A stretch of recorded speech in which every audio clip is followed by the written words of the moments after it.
Hello, hello. Welcome. It's LaShawn from Let's Get Social, and we are here to do part three of Simplicity 9825, the blazer that we have been working on for the last 2 weeks. This is the third week, and we will probably need a fourth week, a fourth and final, to completely finish our blazer. So I'm excited about that because we are in the home stretch.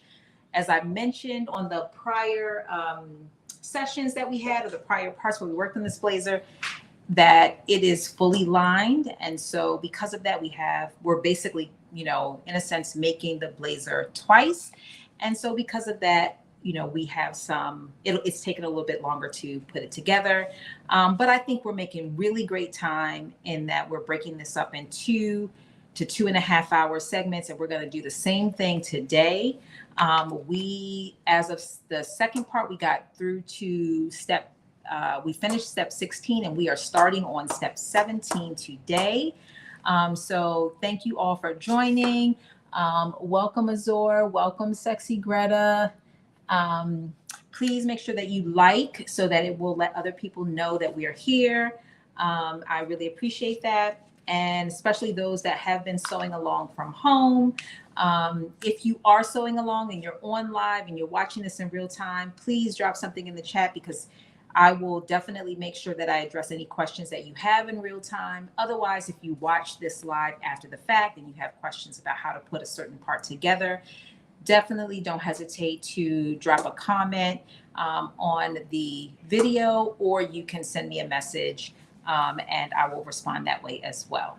So again, thank you all for joining, and we are going to dive right in.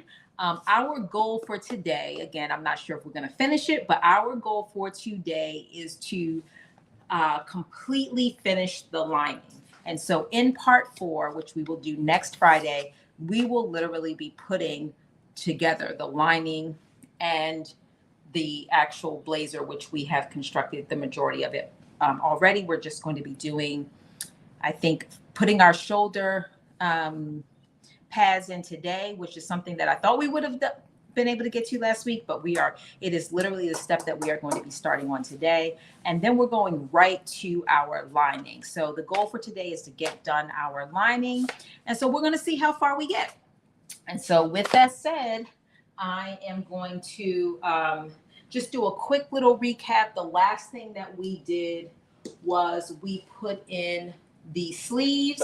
I did one on live, and then I did the other off of live. And so I just want to just show you, the one thing that we did learn while we were doing this live together is that how important doing the basting stitches so that we could create the necessary, I guess, ease that we needed to create, or eliminate ease where it was too much, so that our sleeves fit perfectly into our blazer, and so that you have this perfectly uniform fitting sleeve, which just looks so good. It just is fitting in there. There's no like buckling or anything like that. And so putting that, those ease stitches and 2 rows of ease stitching was really important. Hey, Kay. Hi. Welcome, Dee. Welcome, welcome. So with that, we are going to start with our next step, which is, now I'm not familiar, and if anyone is familiar with the purpose of this step, please drop it into the chat. I would be really curious.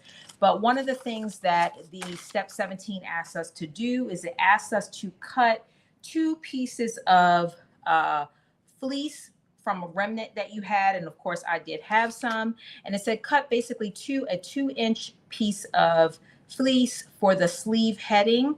And then it basically asks us to pin it to the armhole on the inside of the sleeve, and then place the center of the heading on the shoulder seam, having the raw edges even. And then you're going to stitch a 1/2 inch from the jacket side. And so I have already done that. I put one of the shoulder pads in, and I put one of these, let me see, what are they calling this? They are calling this a sleeve heading. So I put one in already. I literally followed that instruction and I put one in. And so we are going to put the other one in, just because I had never done that before and I really wasn't familiar with doing it. So I thought let me do one off camera so I can get comfortable with it. And I literally stitched it I lined up the raw edges and I stitched it to the seam allowance, because otherwise the stitching would have shown through the other side of the finished side of the garment, and I didn't want that. And it does mimic what the picture looks like on the on the instructions. So what we are going to basically do is, this is the wrong side of the jacket that you're looking at now. The sleeve is on the is on the inside, or it's all right side facing out. So I'm just showing you the wrong side of the jacket, and just pretend this shoulder pad isn't there, but because we're going to put that on next. But you are basically taking this 2-inch piece of fabric, you're lining the raw edges up, and you're lining it up with from the top. So you're going to take the center of this 2-inch piece and 2-inch wide piece, and you are going to line it up with the center, and then you're going to basically line up those raw edges. And then it says basically 1/2 of an inch in, you are going to stitch it around. So your seam allowance is 5/8 of an inch. So you're going to stitch 1/2 of an inch in, and it does just stay in your seam allowance. Again, I'm not really sure why we do this step.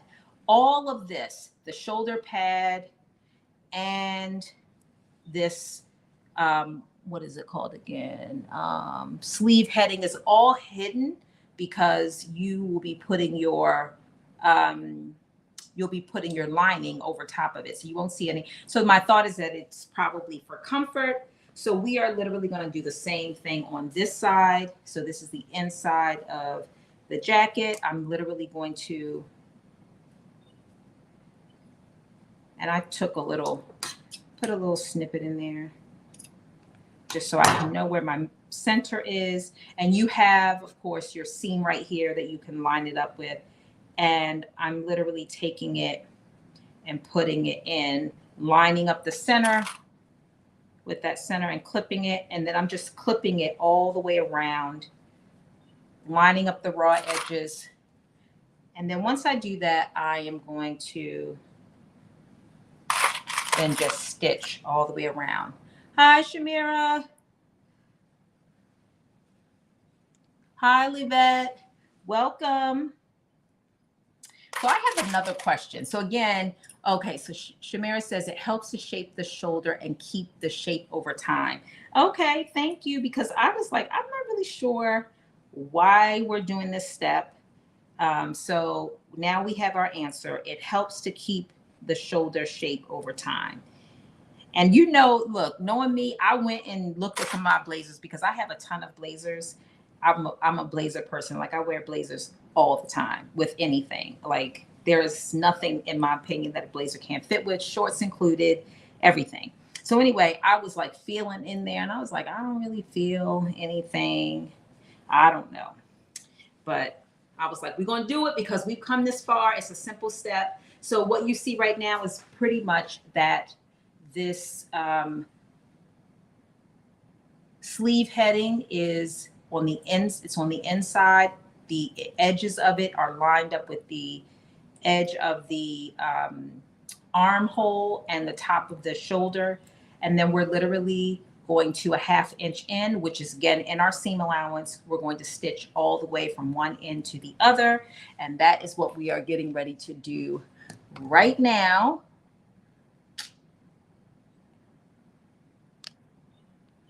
And let me just turn this around so you can see this. I think you could see that good. Okay, here we go. We are gonna stitch this. The other question I had is, and I just thought about this. So I'm a person, I always have like a million pairs of scissors.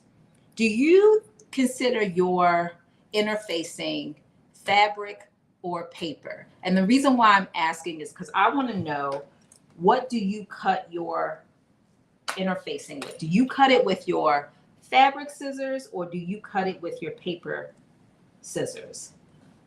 And I realized, like, initially when I started, I used to cut it with my fabric scissors. Then when I had brought some cotton woven interfacing, I started cutting with my fabrics. I mean, I used to cut it with my paper scissors. And then when I brought that different interfacing, because again, when I first started, I didn't realize there was different interfacing for different fabric. I was using the same interfacing for every kind of fabric.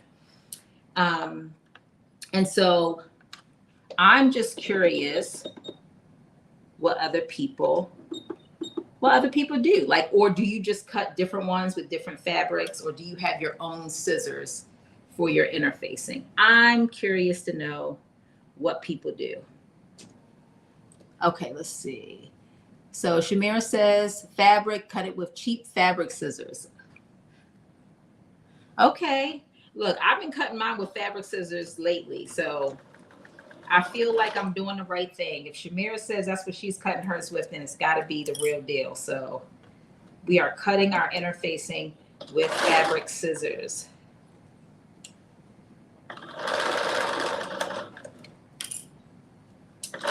That is what we're doing. I was just thinking that as I was sitting here, like I just recently brought a some scissor sharpeners. Because I'm like, I got all these scissors and they're starting to get dull. And normally I just buy a new pair, but I bought these scissors and I paid a little bit of money for them. And I was like, I got to keep these ones like tip top. And I've been cutting with them more than anything else because they can cut through a ton of fabric, like at once with one cut easily. So I'm like, they're like my favorite scissors.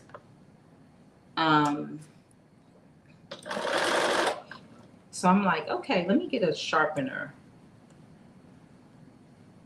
Now I haven't used it yet, but I will be. One of these days I'm gonna pull out all the scissors and they're gonna just all get sharpened at once. Somebody told me at one time, I think it was Carmen, but at one time Joann's used to, somebody told me that. I don't know who told me, but at one time Joann's used to sharpen scissors. He said, I don't want the glue on my good scissors. Yes, right. Look. Well, you know what? When you cut it, oh, so you lay your interfacing on your fabric and iron it before you cut it. So I guess it depends. If I have a really big piece that needs to be interfaced, then I will lay the interfacing out and cut them both together. But if I have like little pieces like this, I cut them separately and then put my interfacing on. And then I cut it, but I haven't had any problem with my with the glue getting on. I'm trying to think. Now, if I have, it hasn't been recent. It's not been recently. Okay, so we have it on. Here's what it looks like. It is on. This little padding is on. And now our next step is to take our shoulder pad, and we are going to be putting our shoulder pad on. Now, in these instructions, they have you hand baste your shoulder pad in. I did not do that because why? Why when we don't have to?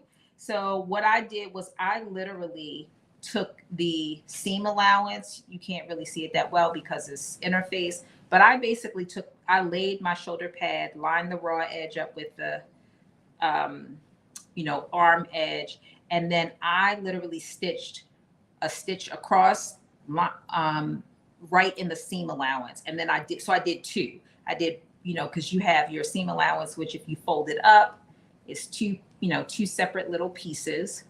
And I did a stitch through this seam allowance onto one side of the shoulder pad and then onto the other. So it's pretty much like an inch or half an inch apart.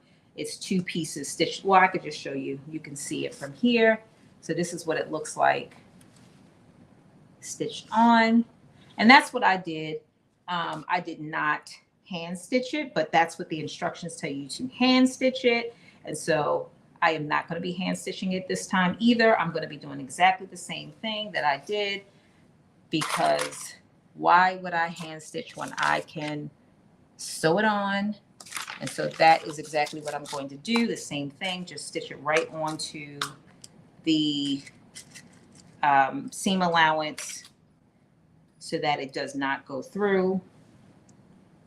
And by going through twice, stitching it twice, it's going to be really secured. And again, I mean, it's not coming up for sure.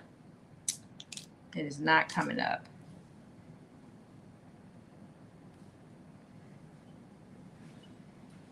So I'm going to literally do the same exact thing that I did on the other side.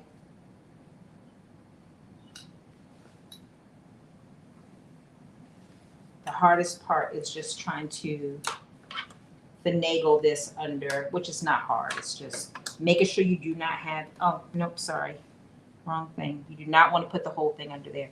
Just the seam allowance, sorry. So you just want to make sure that you do not stitch through your entire sleeve. You just want to stitch through the seam allowance. So from that perspective, you just have to make sure that you do not, that you only have your seam allowance under here.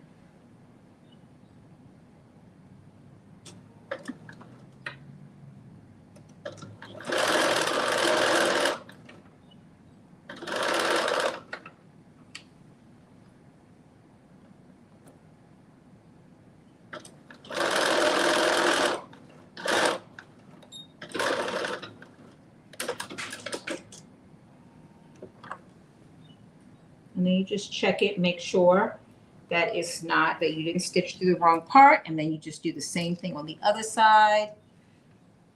Hi, Teresa. Happy Friday. So I'm so excited because I'm going to be putting up my video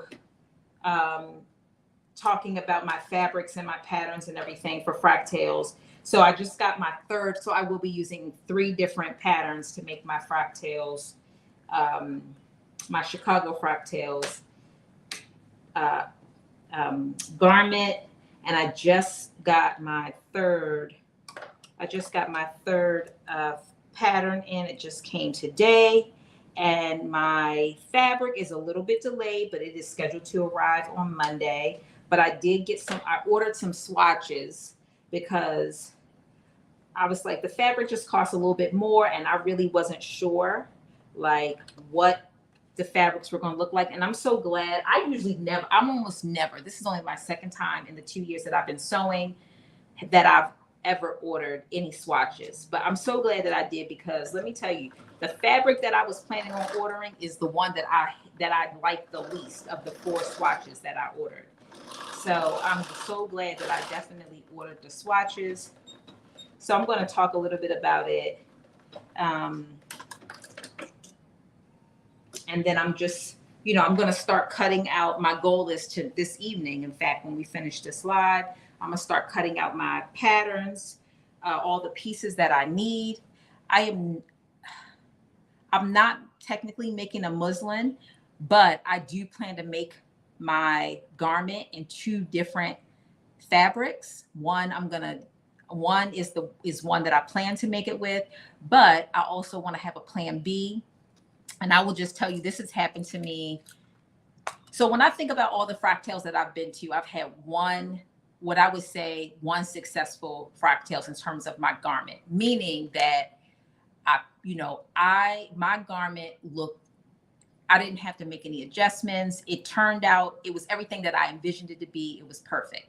And part of that was, it was something that I had already made multiple times. So I probably, in different fabrics, and when I made it for Fractales, it was like, I, could make it with my eyes closed because I'd already made it so many times. But then when I was going to the New York Fractales, you all know, I spent all this time, trying to make this garment. And again, it's not that each individual piece constructed was fine, but it was really that it didn't turn out the way that I wanted it to turn out. And so at the very end, I ended up scrambling and just putting something simple together. And again, I still had a great time. So I had a great time at the Fractale. So this has nothing to do with that, but it's more about, okay, this time around, I got to have a plan B, meaning that I need to start my garment early enough that if it doesn't turn out the way that I expected, I can like pivot and then go to something else.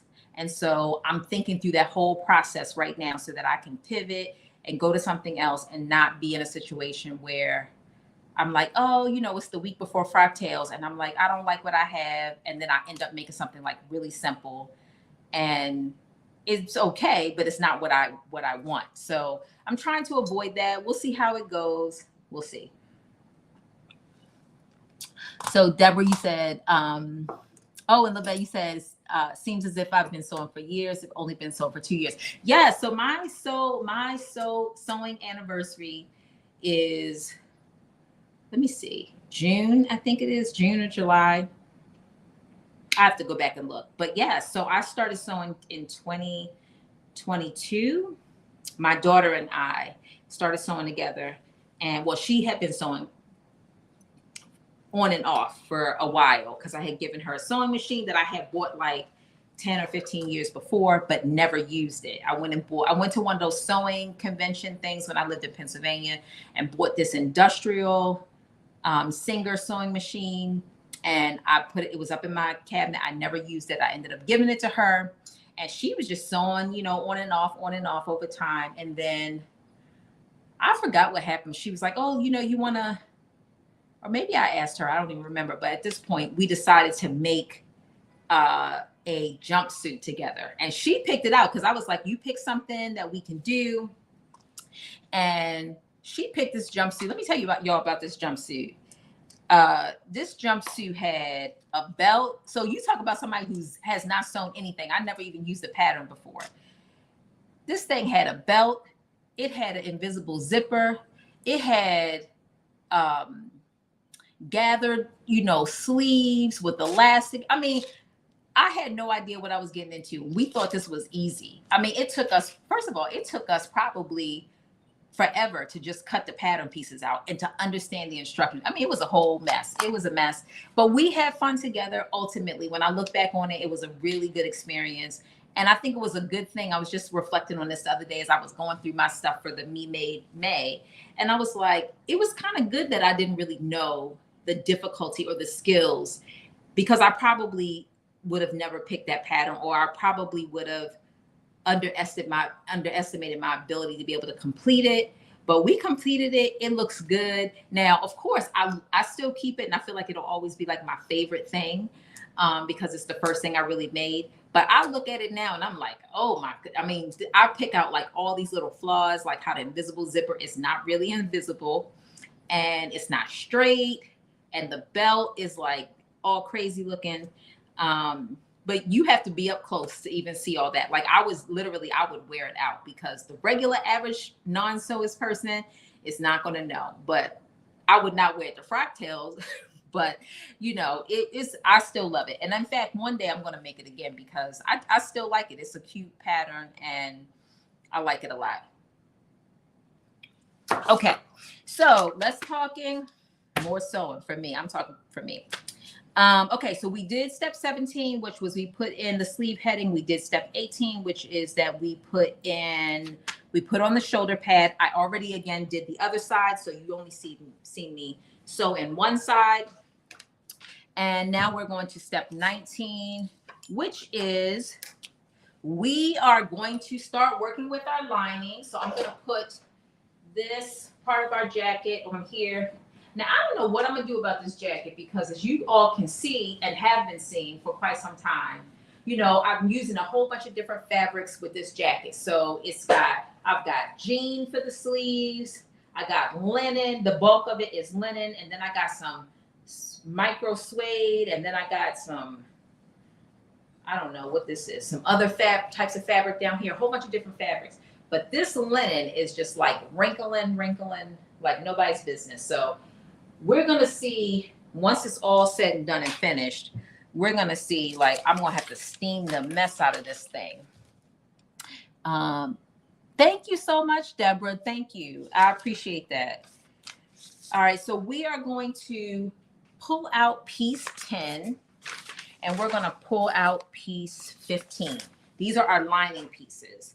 And we're going to if you didn't already, you want to interface your front facing. So this is piece 10. You're going to be interfacing these pieces. There are 2 pieces.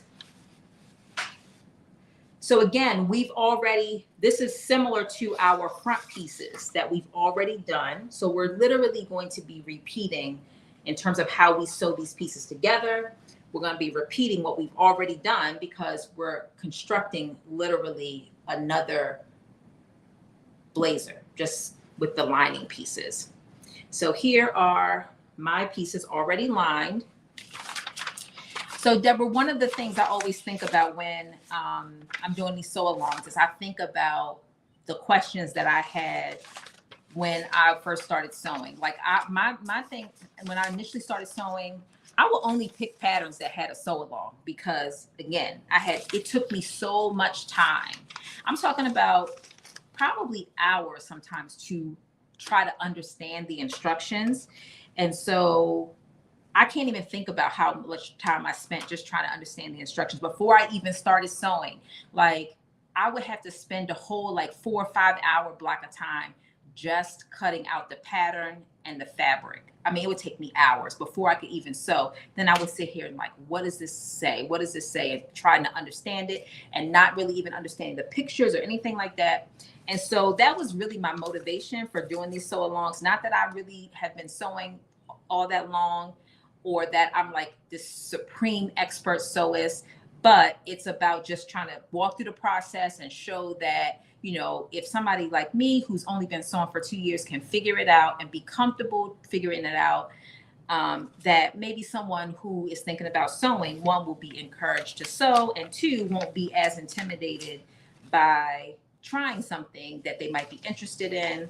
And then the other thing is that, and I say this all the time, that, there are so many sewists within the Black Sewing Network that literally I can be on live and I can be stuck. I can't tell you the number of times that Julian or Auntie Carol have literally hopped on with me and are like, do this, or even give me instructions in the chat. Like even just a few minutes ago, you saw Shamira say, oh, I know what that's for. This is, you use this piece, this sleeve heading to keep shape. So it's about having a team of people that really are so supportive. And so that has really made me feel comfortable with sewing on live, that I do try to figure it out ahead of time and try to, when time allows, but sometimes there is just not time. And I feel comfortable that I'm going to be able to get the answers by somebody in the sewing community. They're going to be more than willing. And nobody is judging you oh my goodness, I can't believe you're on live and you don't know all these things.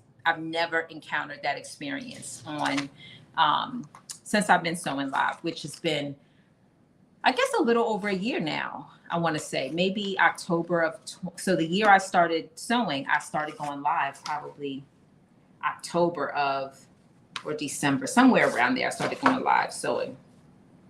Okay, so what we're going to do is we're going to take piece number 10 and we are going to line it up to piece number 15. And in order for us to do that, we need to make sure that all of our notches are transferred. So if you didn't already do that, you want to make sure that you transfer your notches.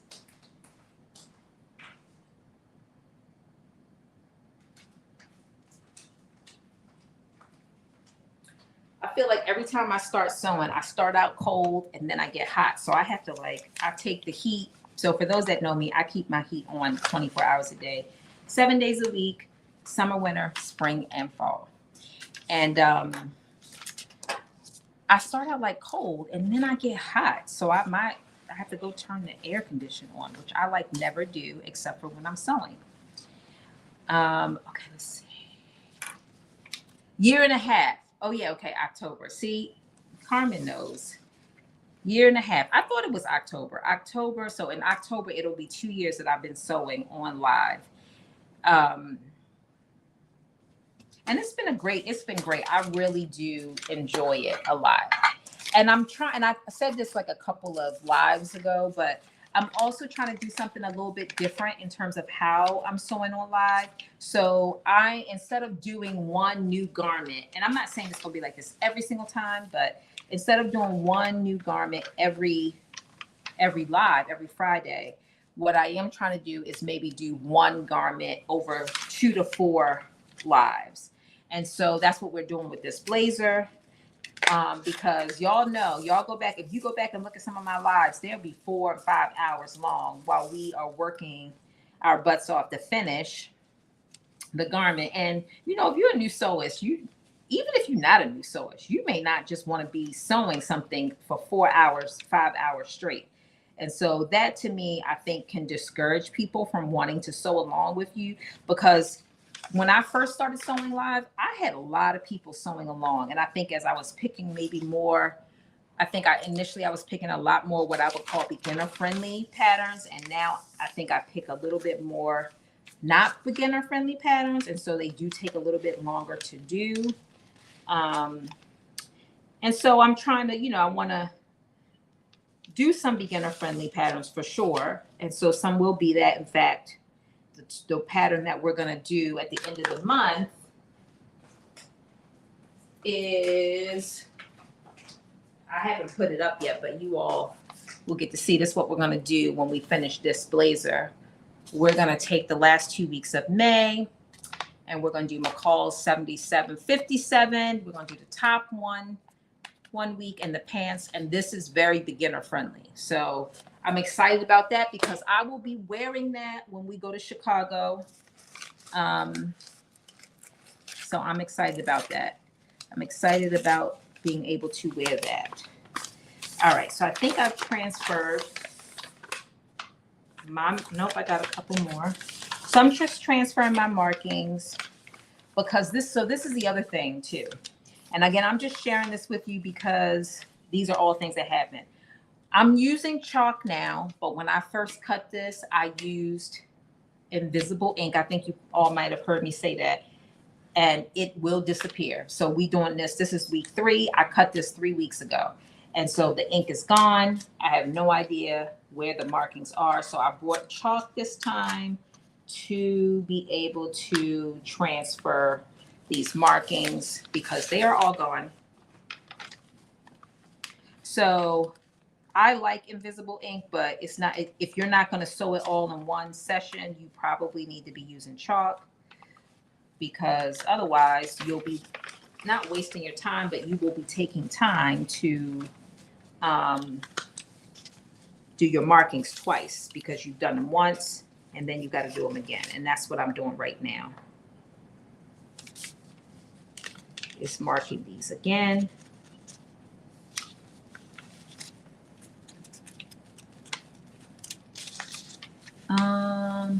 You said what's on sale? Oh, this pattern. So for those that are interested in sewing along, this McCall's pattern is on sale right now at Joann's. Is it $3.99? I think that's the new price for patterns on sale right now. It's $3.99. So it's a really cute pattern. I know, Carmen, I don't know if you have, Carmen made this pattern, I want to say a year ago, last year, or either the year before. And it's super cute. She did like a little photo shoot. And it was so cute. I at that point, I bought that sometime after I bought that pattern. I was like, I gotta have this pattern. I want to make it at some point. And now we're making it. And so I don't know if you have those pictures on your page, but go to Carmen's page and see if you see that 7757, and you will have an idea of how cute it looks. There are a couple different views for the top, and I can't remember which one Carmen did, but all of them are cute to me. I like them all very much.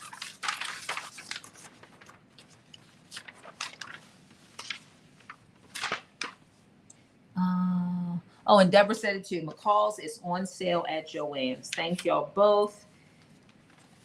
So I would say if you are thinking about sewing something for yourself or someone else, this might be a good pattern to try to sew, is what I would say. But I'm excited about it. I'm excited to also finish this pattern because we've been working so hard on it for so long.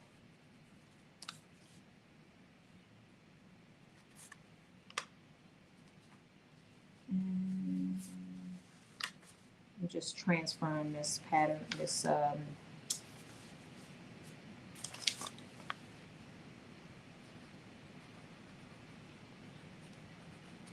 I think that's it. So I think we have finished transferring all these markings on piece 10 and piece 11. And then we are going to take piece 10, which is our front facing,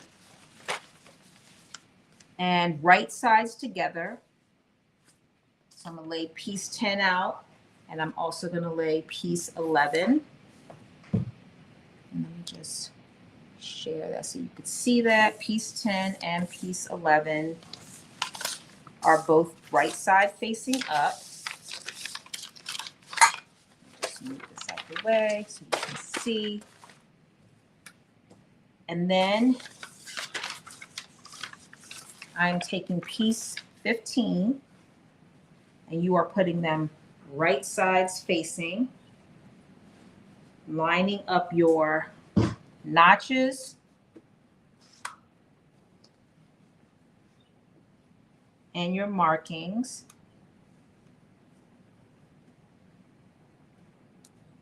And then let me just make sure I have it right. So it's going to be the other way. So this one is like a little, what I would call like counter intuitive. So you would think that the curves are going to be going the same way, but they are not going the same way. So you are literally going to be taking, let me just, I'm gonna lay this one down and I'm gonna hold this one up so you can see. So here is our front facing, and then here's the side piece, right sides together. And you're going to be taking the piece that has, so this is like the short side, and this is what I would call like the short piece, and this is what I would call the long piece. You are lining it up with the, what I would call the long piece. And there are notches that you will line up, but these are the pieces that, this is the side that you are going to be taking your front, what is this called? Your front lining. You are matching your front lining up to your front facing. So this big piece is your facing, and the shorter piece or the skinnier piece is your lining, and you're lining it up with what would be like the bigger side. And it looks like it's supposed to go the other on the other side, but it's not. So again, you have notches, but it should fit perfectly. Each piece should fit from top to bottom perfectly. So I'm going to just be pinning, or actually I'm going to clip them.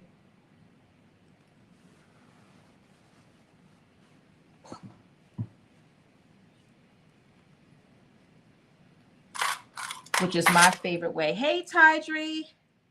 Thank you. So this lining, so this fabric is fabric that I got from Minerva, I don't know, a year ago. So you all heard me, and I've been saying this a lot too.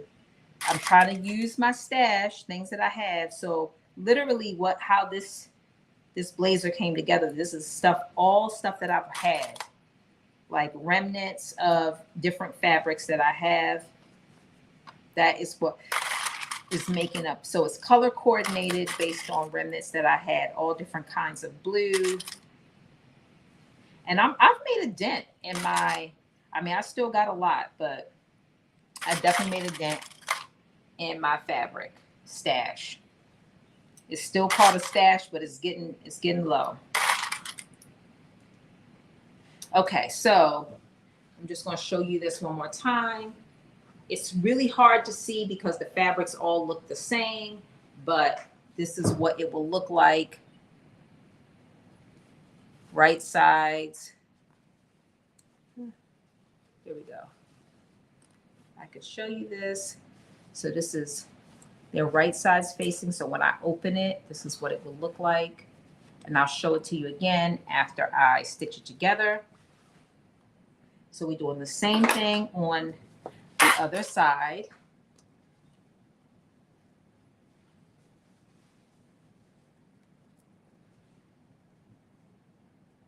I'm just clipping it.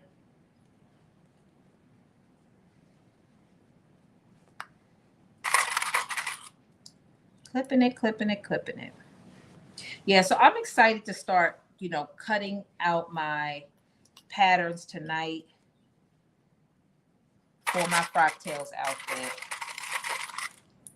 and start really trying to fit it together. And it's so important that I start working on it now because, again, like the other fabrics that didn't go well, the other garments that didn't go well, I'm doing a lot of like hacking and all of that. So I got to make sure that I really am so deliberate about, and because I paid a lot of money for the fabrics, I don't want to mess up. So you would think that I would do a muslin. And like I said, I am making it twice as a plan, so I have an alternative, but I just don't have the time because I travel a lot for work. And so I have to really be deliberate with all my time. So my goal is literally to chunk out time where I'm literally going to just sew.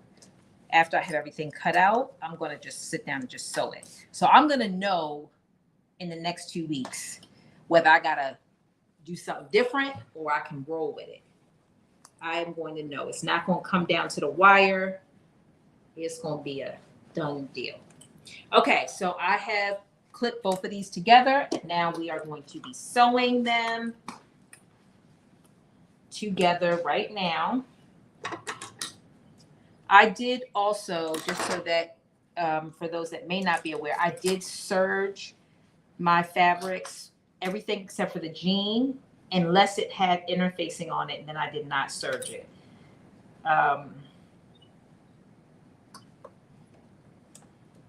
And our seam allowance is 5/8 of an inch seam allowance. That's what we are rolling with. 5/8 of an inch. And that's really, when it comes to these blazers that have linings, keeping up with the seam allowance is so important because you need all these pieces to fit together. And I used to be, I guess what I would call like sloppy with my seam allowance and not really pay attention. And maybe I'm not gonna say not pay attention. I didn't care enough. I think that's probably an easier way to describe it. And sometimes it would be 5/8, sometimes it would be a little less. And then when you're trying to line up all these pieces, you're wondering why it doesn't match up, or it's too short, or not short enough, or not long enough. And it's because all those little, where you're not deliberate with your seam allowance, all that adds up. And it's probably less important. I mean, it's always important, but it's probably less important when you are doing garments that don't have linings or when you don't have to match up to corresponding pieces. But when you got a lining and those things don't match up, then you end up trying to figure it out, taking things apart, resewing, and we don't got no time for that. So I am being much more deliberate about my seam allowance. I have also, one of the other things I did is not now, but I had been up until now, I had been slowing down. So I just turned my speed down a little bit, but I have really, once I felt comfortable sewing, I turned my speed all the way up to the maximum. And I've been sewing at that. And I realized when you slow down, sometimes it allows you to be more careful and your lines are straighter and everything just looks better. So it's a time and a place to go super fast, but everything you don't have to sew super fast.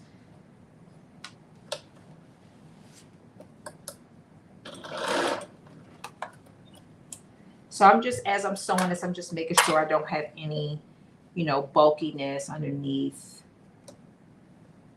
That is all the raw edges are lined up.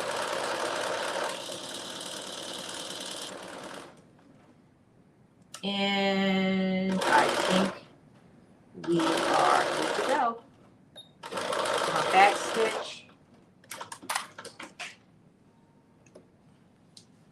And here we go. So this isn't, again, you can't really see it, but because again, the fabric is very blended, but here is piece number 1 and here is piece number 2, and they are stitched together. And I'm going to press it open but it looks really good. I think and this is again going to be my lining, but it's also the facing. So it's going to look really good as it comes down on this jacket. It's going to look so good. I'm very excited about it. I also tried it on, and I think it is going to end up being long enough to be a dress to my comfort level. So I'm very excited about that. As you all know, I said this pattern is so cute in that you really have options. It could be a jacket, it could be a dress, it could be a blazer. And so I did do my measurement. I didn't have to add any length to it because I'm short. I'm only 5'2". And so I felt like it was going to come down the length that I wanted it to be comfortable with it being the dress. And so I didn't make any adjustments on it, but you definitely could if you needed to make it a dress length. And I was saying that if it doesn't turn out to be long enough to be a dress, that I would make it again because I like the style of this blazer. So I will still be wearing it if it came out as a blazer, and then I would make another one as a dress. And in fact, I feel like I have what I call like a favorite blazer that I wear literally probably more than I should, but it's my favorite blazer. It's in my favorite color. And I'm like, but it's getting old because I wear it a lot. I wash it a lot. It's wrinkle free, so I pack it a lot. And I'm like, I'm gonna need to replace this. And I feel like this might be the pattern that I use. I might size down a little bit because I don't want it oversized. I like that blazer because it fits really well, but it's a similar style blazer. It's a longer blazer.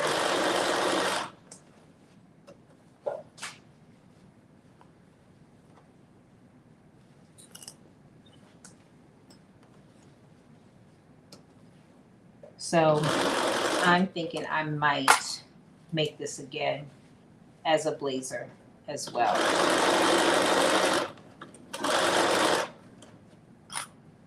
Hi, Gaynell, welcome. Hi, Key, welcome. Happy Friday. Happy Mother's Day for those that are mothers, or happy early Mother's Day because I won't see you all again for Mother's Day.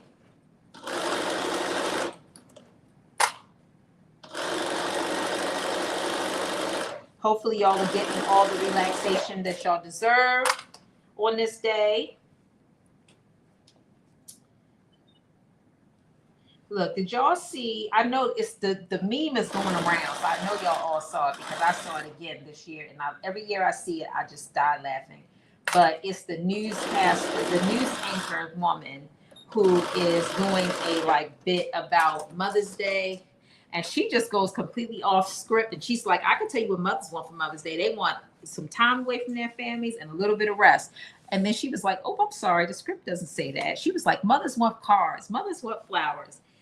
And I just died because, look, she knows mothers want rest. That's what mothers want. Okay, here we go. Here we go. So we have put together these two pieces. They are together. I'm going to I have my little iron, my Cricut iron that I'm going to use just to press open those seams. And while I'm waiting for it to heat up, I'm going to talk to you a little bit about what we're doing next now that we have dealt with these pieces, piece 10 and piece 15. We have dealt with those pieces. So now we are going on to, so we've done piece 17, 18. So piece 19, let me just make sure we're not missing any steps in that. And it says that we're going to apply the interfacing to piece 10, which we did, reinforce the small dot. So that's what we do have to do. We need to reinforce the small dot at the inner corner, and we need to clip. So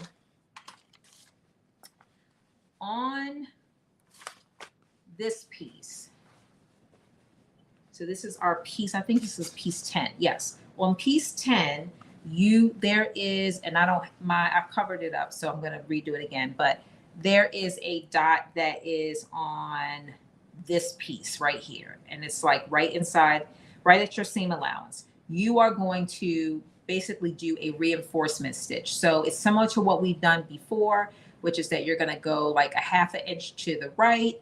You're going to pivot at the dot and go up, and you're going to do that on both pieces. So we're going to do that. And it says, and then you're going to cut down to the dot, but not through the dot. So you're going to have that little L shape right here, and then you're going to make a clip right in that little corner piece, but you're not going to cut through your reinforcement stitch. And then it is also telling us to do a ease. Oh.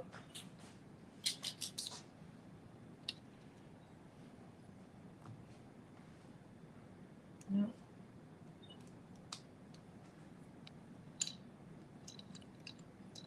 I'm just changing this over, making sure that it is charging. Okay.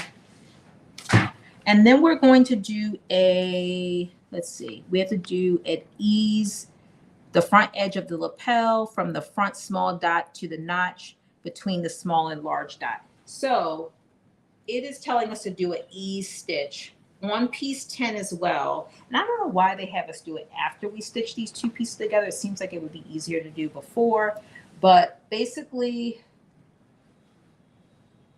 we are doing it. Where am I? Oh, here we go. So it's going to be, there's like notches on this piece. So it's pretty much like right here. Here's one. And here's the other one. So basically right here, you're going to do an ease stitch, but you're going to be doing it. Is it in the seam allowance? Ease front edge of lapel front from the small dot to the notch and between the small and large dot. So it looks like we are actually doing it in the seam allowance, which is interesting. But it's basically there's a dot and there's a notch, and you're going to be doing a ease stitch there. And then it says with right sides together, you're going to pin the front facing. Oh, it did want us to do it. So let me clarify this one piece. So my fabric happened to fit together. I don't have any extra, it lines up. But if you have fabric that does not fit together, before you stitch, for those that watch this after the fact, or if you are having some trouble, if you're doing this in real time, before you stitch piece 10 to piece 15, there is a section that they want you to put to, basically they want you to create like an ease stitch in the seam allowance so that if you need to make it smaller, if you need to make piece 10 a little bit smaller so that it lines up perfectly with piece 15, that you can do that. I did not have to do that because my fabric pieces did fit and I didn't need to do make any adjustment to the ease of piece 10 because it fitted perfectly. So that piece that where we do that ease stitch, you need to do that if you are going, you're instructed to do that to help if you have any issue with piece 10 and piece 15 fitting together. So the next thing that we are going to do is we are going to put our reinforcement stitch. And again, I'm going to mark where it should be. And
just, let me do the same thing on this side.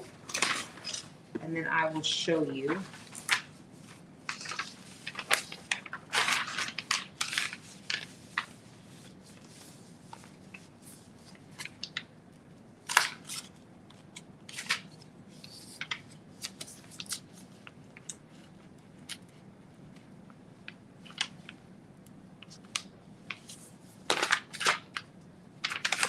All right, let me show you, and I'm just going to draw this so you can see. Okay, so I drew it on there so you could actually see. So this right here is, I'm going to do a stitch right here, pivot at the dot, and then come over about a 1/2 inch, and then I'm going to clip to the dot. Same thing right here, stitch, pivot at the dot, and then I'm going to clip to the dot.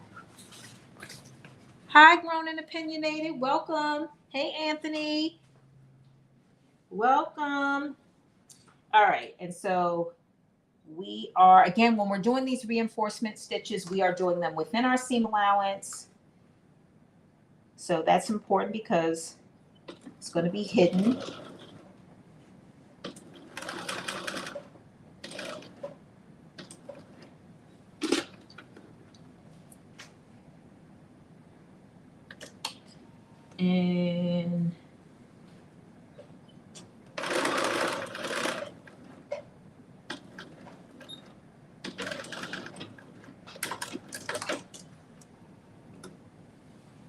And then I'm just going to do a little clip.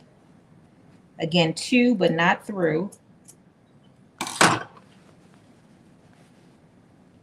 See where I clip that? And now I'm doing the same thing on this side.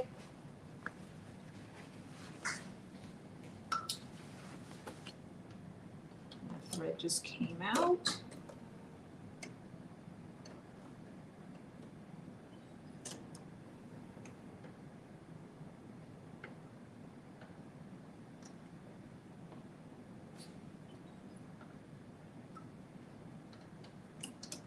All right, there we go. And again, I do about, and I think it does say about a 1/2 inch. Let's see, does it say no, we said that. Small dot inner corner. It doesn't say, but usually it's about a 1/2 inch in the seam allowance to the dot and then pivot at the dot.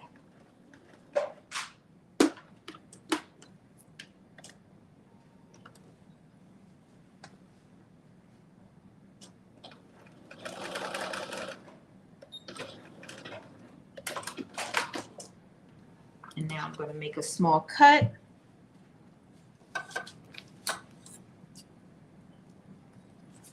And I'll show you what that looks like.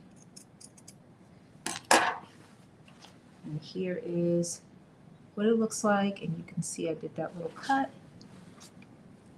There we go. All right, so we've done that.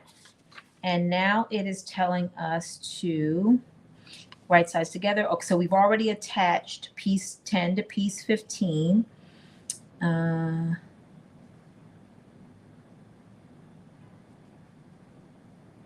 let's see. It does tell us to clip the facing seam allowance. I am not clipping my seam allowance. This is, again, the same decision that I made with the when we did the actual lining. I did not cut my seam allowance. If you have very thick fabric, then you should probably cut your seam allowance so that you don't have any bulkiness. This is very thin fabric, both for my, the linen is thin and this is thin, and I don't think I'm going to have any regrets not cutting it. I'm not, but it is telling you only on your facing to cut the seam allowance. So it says clip only the facing seam allowance at the end of the stitching. This is, again, after you attach piece 10 to piece 15. And then it says press the seam towards the lining, pressing under 5/8 of an inch of the edge of the facing. So you are basically, again, going to cut that and then press. And I'm going to press mine open, which is what I'm going to do. Hi, Carol. Welcome. Hey, Aisha. welcome. So I'm just going to press both of these pieces. I don't know why it's not charging, but we're going to try something different.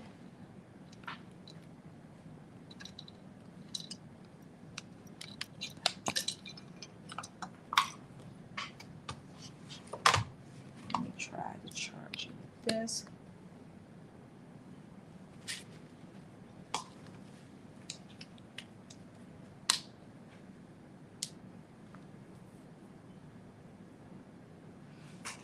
All right, let me just check make sure my phone is charging.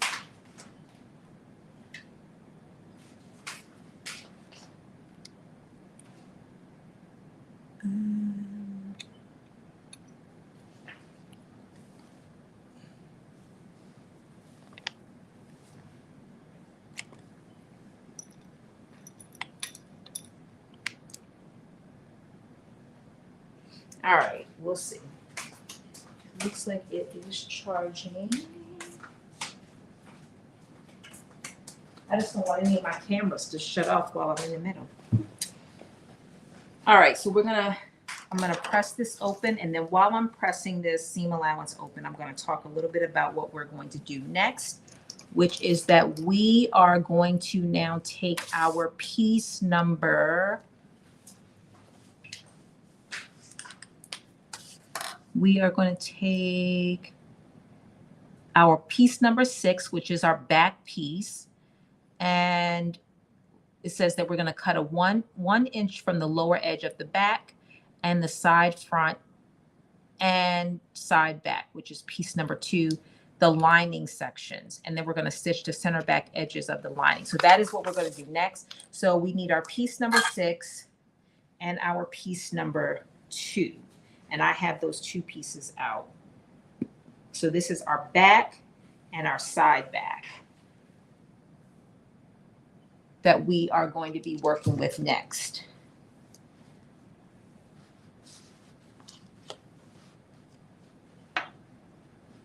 Hey, Khalees.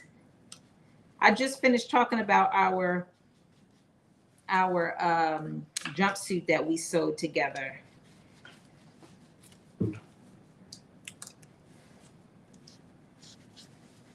I was telling everybody that was our first, well, that was my first sewing project, but our first one that we did together.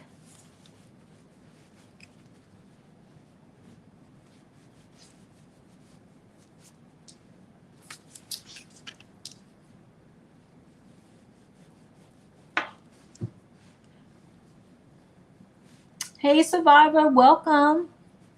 Thank you for all the likes and the gifts, and for sharing the live so that people are able to get on and see.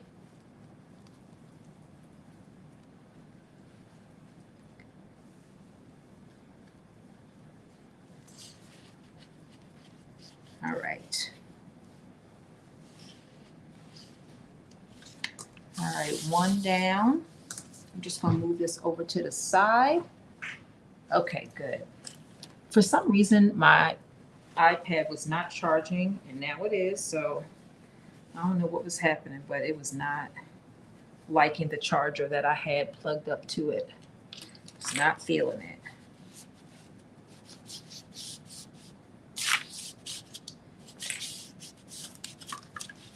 So I'm just quickly pressing this open.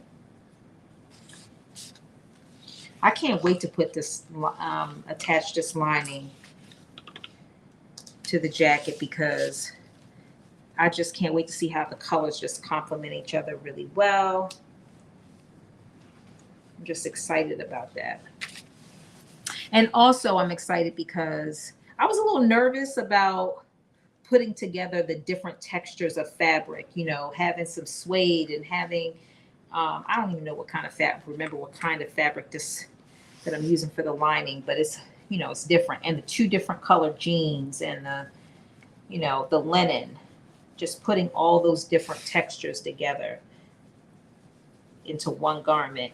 I was like, oh, I hope this turns out right. So, okay, so we've done those 2 pieces. I've pressed those open, and now We are going to pull out our piece number 6, which is our back. You should have 2 pieces for your back lining pieces. So here's my 2 pieces. You also want to make sure that you have all of your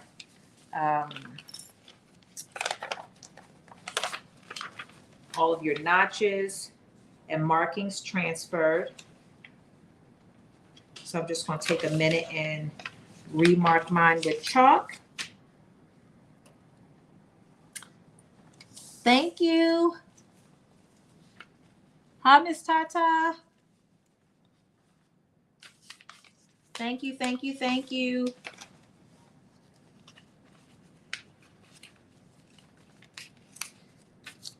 All right, here we go.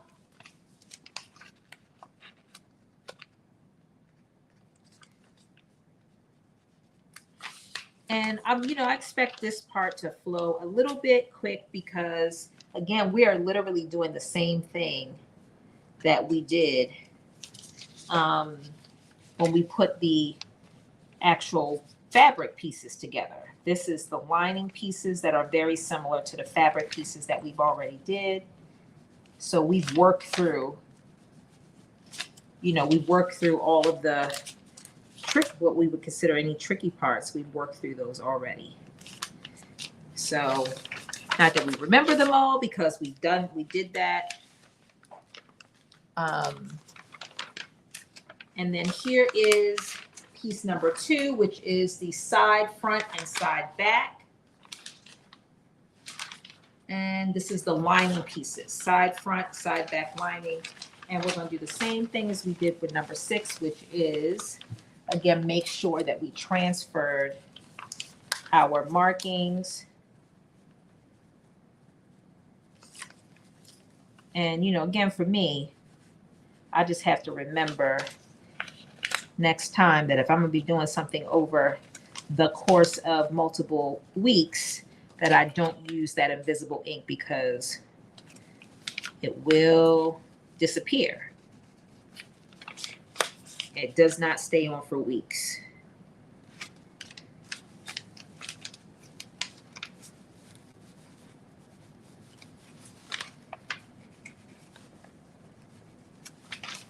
I think that is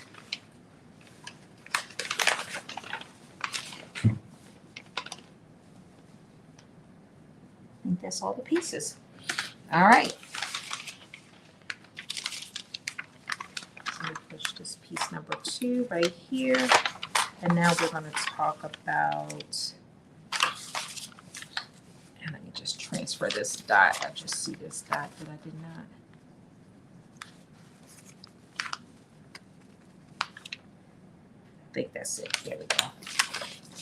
All right, so now we are going to, it says cut 1 inch from the lower edge of the back of 6.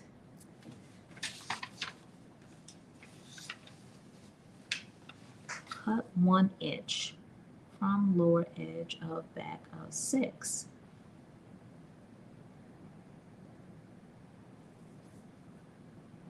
And one side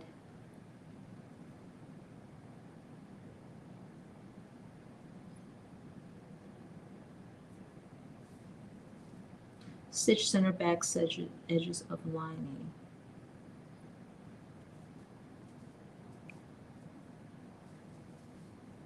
All right, this is what we're going to do. We're going to go a little bit rogue because I think that what they want us to do is there's a section, a small part at the bottom of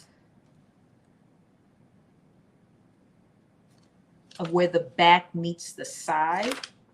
That's like a little slit. And I think that's what they're telling us to create. But we're going to hold off on doing that just because I want to make sure. And for right now, what we are going to do is we're going to take piece 6 and piece 2. And we're going to stitch that. Well, first we're going to stitch the back together. So before we connect piece 6 and piece 2, we are going to stitch the center back edges of 6 together. So 6, remember I said 6 is your back lining. And you want to make sure that they're right sides together, which mine are. Well, let me make sure. Yes. They look so similar on the right and left sides, but one is more bold than the other. So then we're gonna, once you put them right sides together, you are literally gonna 5/7 inch stitch from the top to the bottom. So we're gonna do that part first. So stitch the center back edges of the lining together, and then we're gonna do a stay stitch at the neckline. So we'll stitch the center linings together, and then we are going to, we'll do a stay stitch similar to how we did it on the actual fabric, which is go in one direction on one side and go in the other direction on the other side. But I will show you in 1 minute once we stitch this back together. I don't know why this keeps coming loose.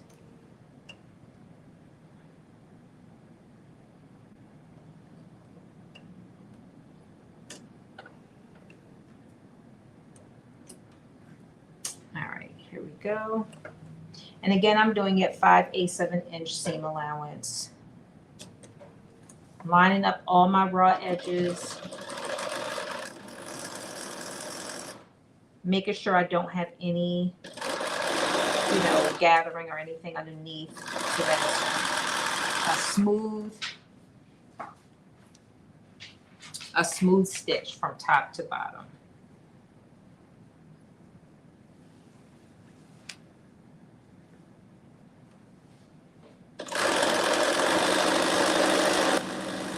So is anybody sewing anything? I always like to know what people are working on. We're less than 30 days away from Chicago Frock Sale, so I'm sure people are working on that. Anybody not working on anything because it's Mother's Day and you're like, I'm relaxing, or you are working on something because it's Mother's Day and you're like, this is my happy place.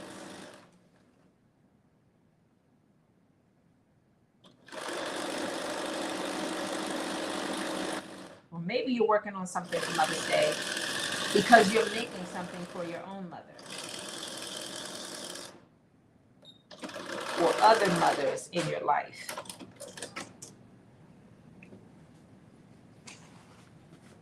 Okay, here we go. This is the right side. See, the right side and the wrong side look very similar. I feel like this was the right side. And this is the wrong side. But we rolling with it. They look so similar to each other. Okay, so we've stitched the back together. And then we're going to do a stay stitch at the neck seam.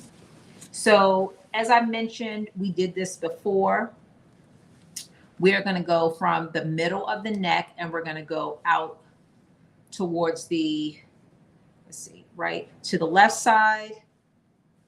And then we're going to do the same thing on the right side. We're going to go out towards the right side. Hi, Carla. Welcome.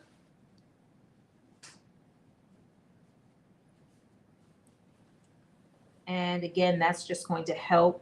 And we're doing this within the seam allowance so that it will be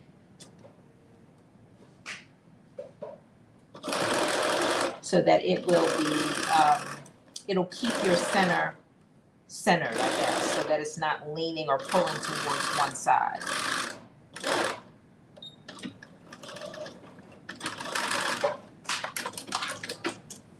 And then once you do one side, you'll turn it over and you will literally do the same thing on the other side.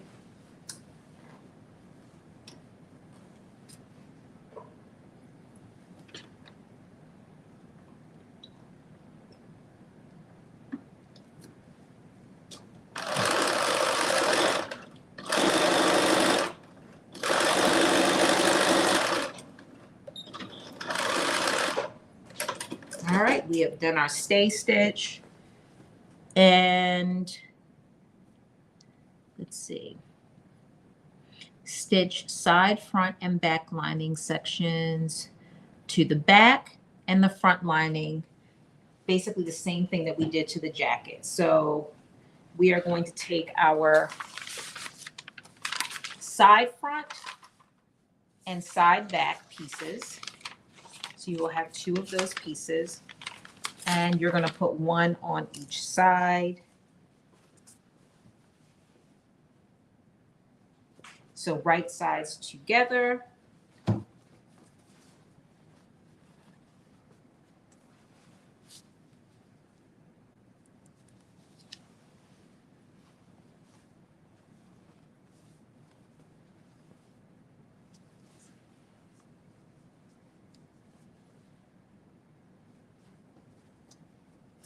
No, we got to do the same thing. So now I am just clipping these.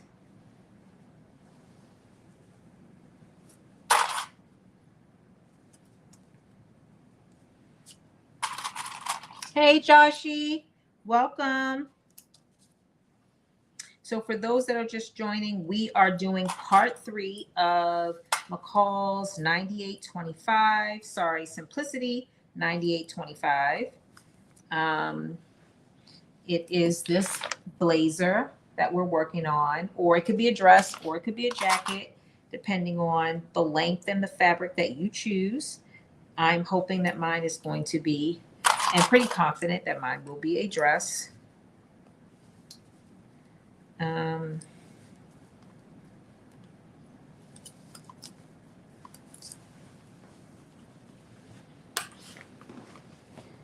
And I'm going to clip the other side, same thing, right sides together. So we're making really, really good progress. Again, our goal for today was, to finish our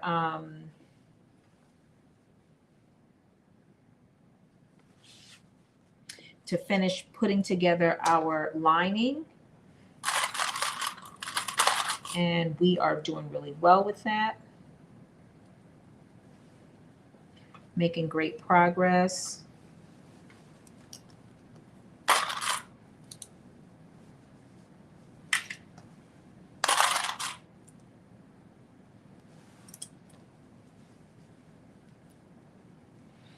And I did use something different just for the sleeves. I used like a silky type of fabric for the sleeves, just because, as you know, when you're trying to put on a blazer, whether it's a blazer or a blazer dress, if you have something else underneath of it, the hardest thing is to get those sleeves on without messing up your shirt or whatever you have underneath. So I used a silky fabric just to make sure. Okay, so with that, I am going to stitch down those sides, the side to the side back, the front and side back to the back. And again, we're doing 5/8 of an inch seam allowance is what we are doing.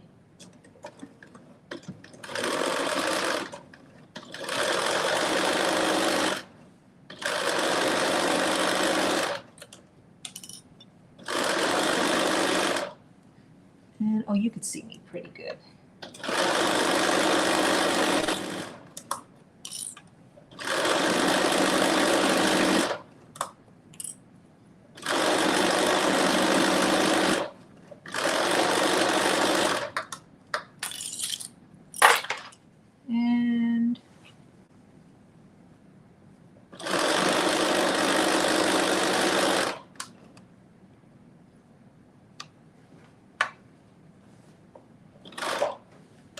And again, I'm just making sure I don't have any bunching underneath, because I want everything to be super flat.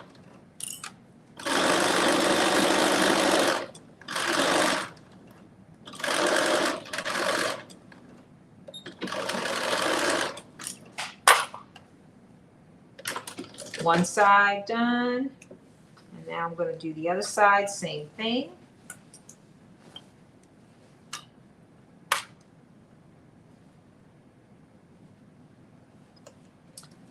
And again, 5/8 of an inch seam allowance is what we're working with.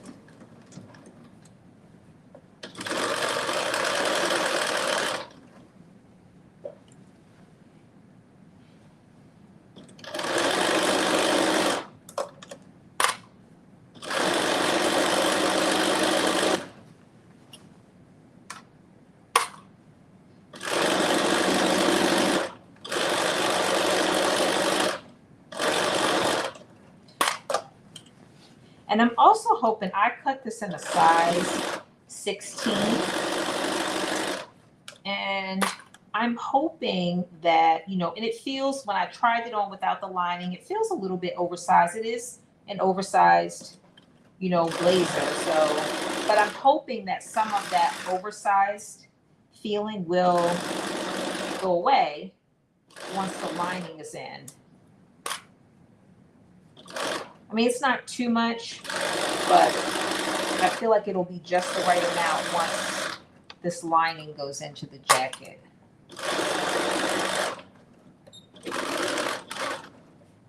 All right, so now we have stitched on the side front and side back to the back. And let me just clip these extra. And let's see what is next. So let me make sure we didn't miss anything. So I'm going to come back to that cut the 1 inch. I'm not really sure what that is about. From the lower edge of the back and side front, side back, cut 1 inch. I don't know what that is. Again, the only thing I can think of,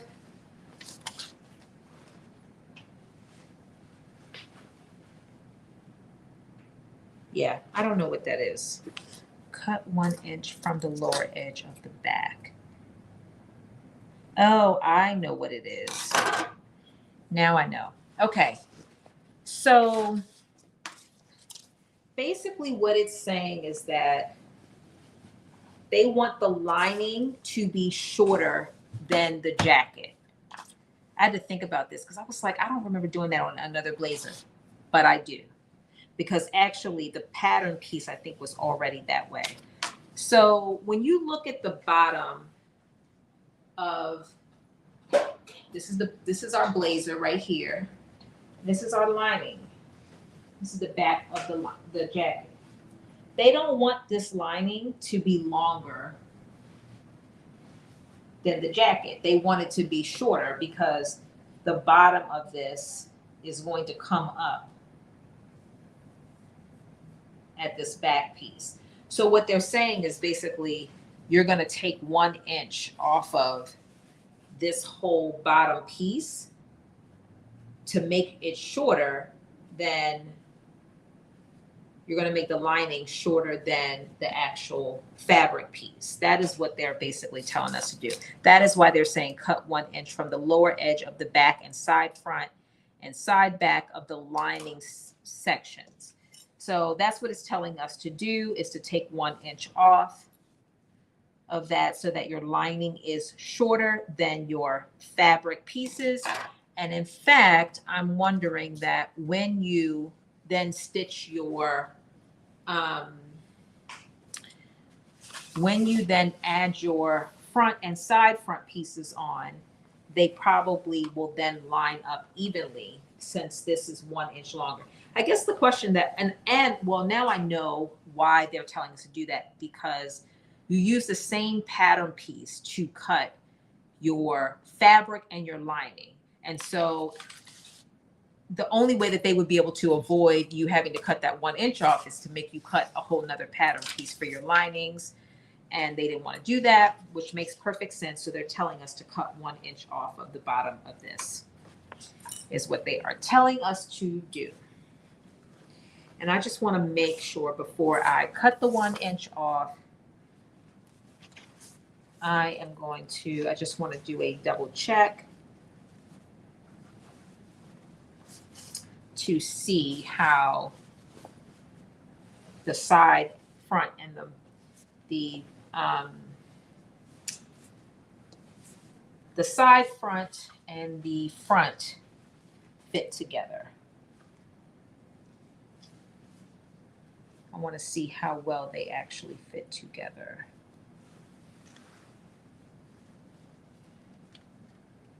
And it fits pretty. It's pretty close. It's not too off.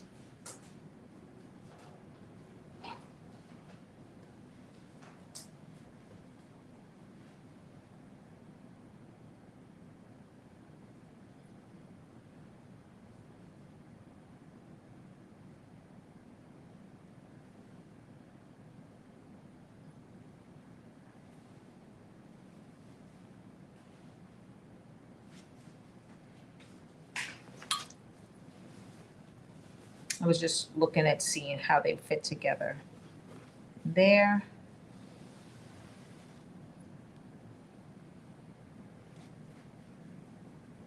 Yeah, so it is good. You are going to need to cut it off because to make sure that it lines with the side, with the front, the side front lines with the front. So I'm going to stitch it together and then I'm going to cut it just to make sure that I'm cutting it not shorter than where it is going to line up.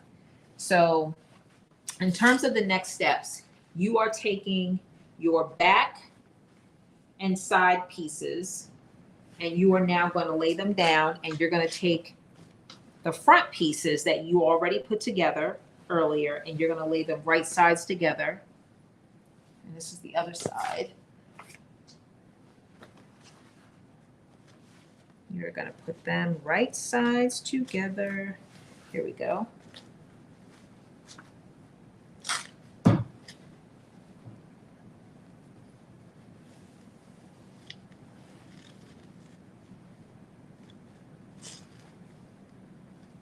And then you're going to stitch down.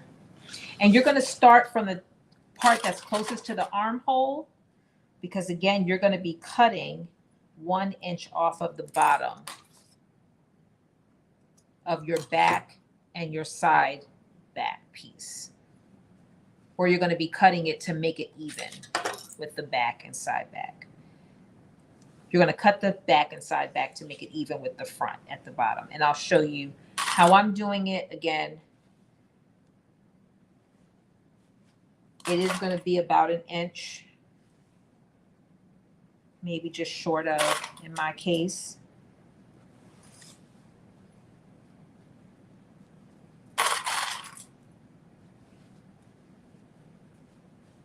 This is one of those times where I wish I would have read that because I would have serged it. But it is, I'm looking at it. So see this difference? It's about 1 inch.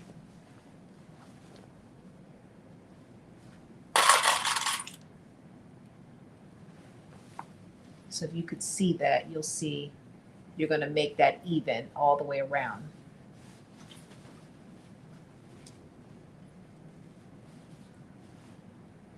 And that's perfect. So if you're doing this, if you're sewing along and you're doing this, or you're doing this from home and you have a question about how these pieces fit together, or about cutting that bottom piece of the back and side back, please don't hesitate to reach out or drop something in the chat.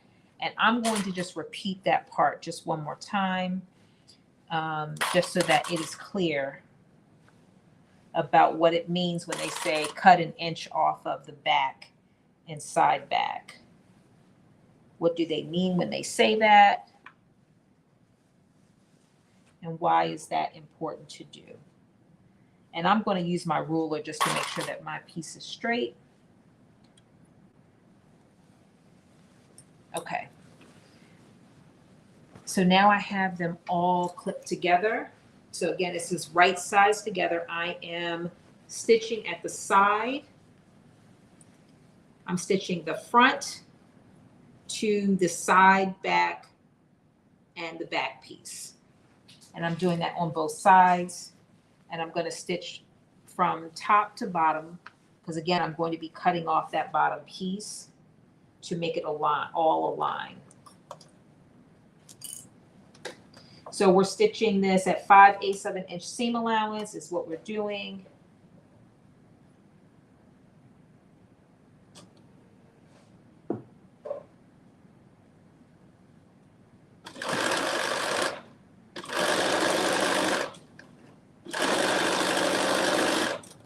And again, this is where those seam allowances become really important. Making sure, because when we're going to be stitching our lining to our jacket, you want it all to fit in there really well.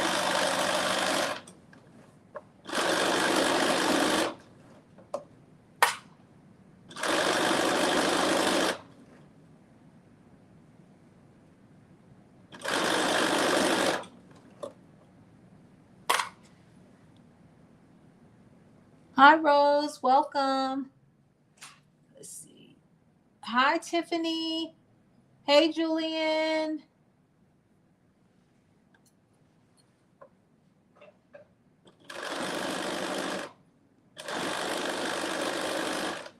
For those that are new and may not be aware, I'm streaming both to Instagram, not Instagram, sorry, not today. I'm streaming to TikTok, Facebook, and YouTube. So I have a couple of different cameras that help me to be able to do that.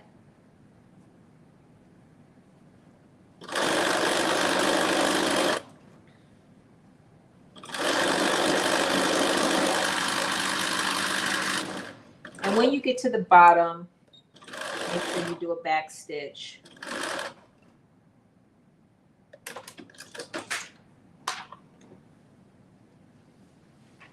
All right, and again, I'm just going to show you that part that I'm going to be clipping off. This piece right here. You can see that extra. I'm going to be clipping that off. And I'm going to use my ruler to help me make sure that it is straight. And again, I'm starting from the top. Mainly because, again, I'm going to be clipping that bottom and I just want to make sure that it's all even.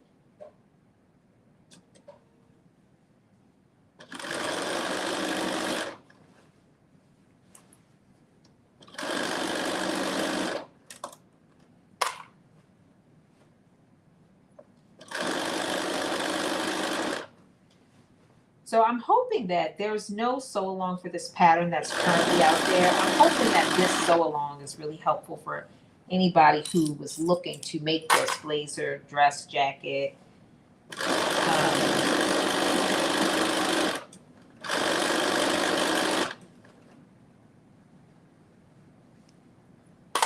I feel like, you know, there's a couple of little, I don't really call them tricky. I think it's just little sections where it's like, okay, what do they mean by this?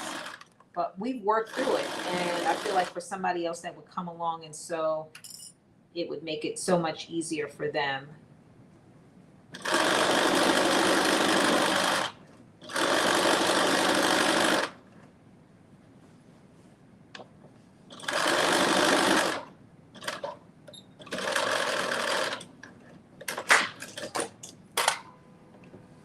All right, same thing on this side. You can see where there is a little bit of an overhang, and I'm going to be cutting that to make it even so that this is even all the way around. And so what I am going to do is get my ruler. And let me just move this over to the side. And I'm going to draw a line straight across so that it's even.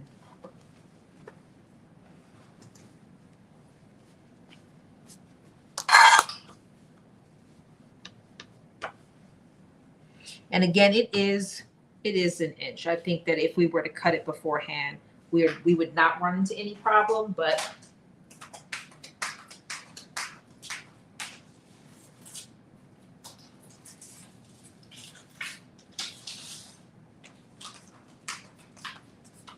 I just wanted to make sure that we didn't end up with it too short.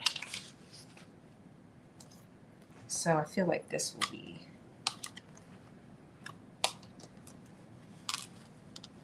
So I'm literally just taking my ruler and let me share that. And I'm lining it up with the bottom of the front. And then I'm going to draw a line and then I'll cut it off. And again, this is going to just make sure that the front and back are lined up. And it is, again, roughly about an inch difference.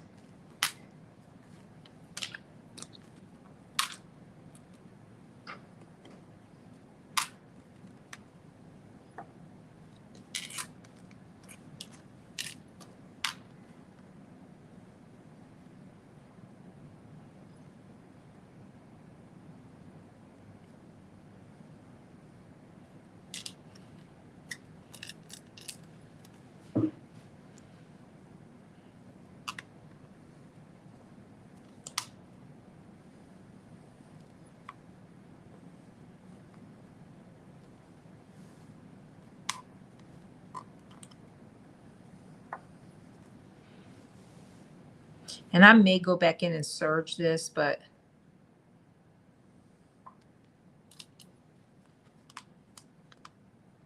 all right. And now I'm going to take my scissors and I'm going to cut the back. Again, this is the back and the side back that I'm cutting to make even with the front. And that's the 1 inch that they are asking us to cut before we actually construct it together. And the reason why we're doing that, just to give some background, is one, because we have one pattern piece to cut our fabric and our lining, and they want the lining to be an inch shorter than the actual fabric. So because you're using the same pattern pieces, you do have to go in and make this adjustment after the fact. And so when it says cut this 1 inch shorter, that's what they're referring to.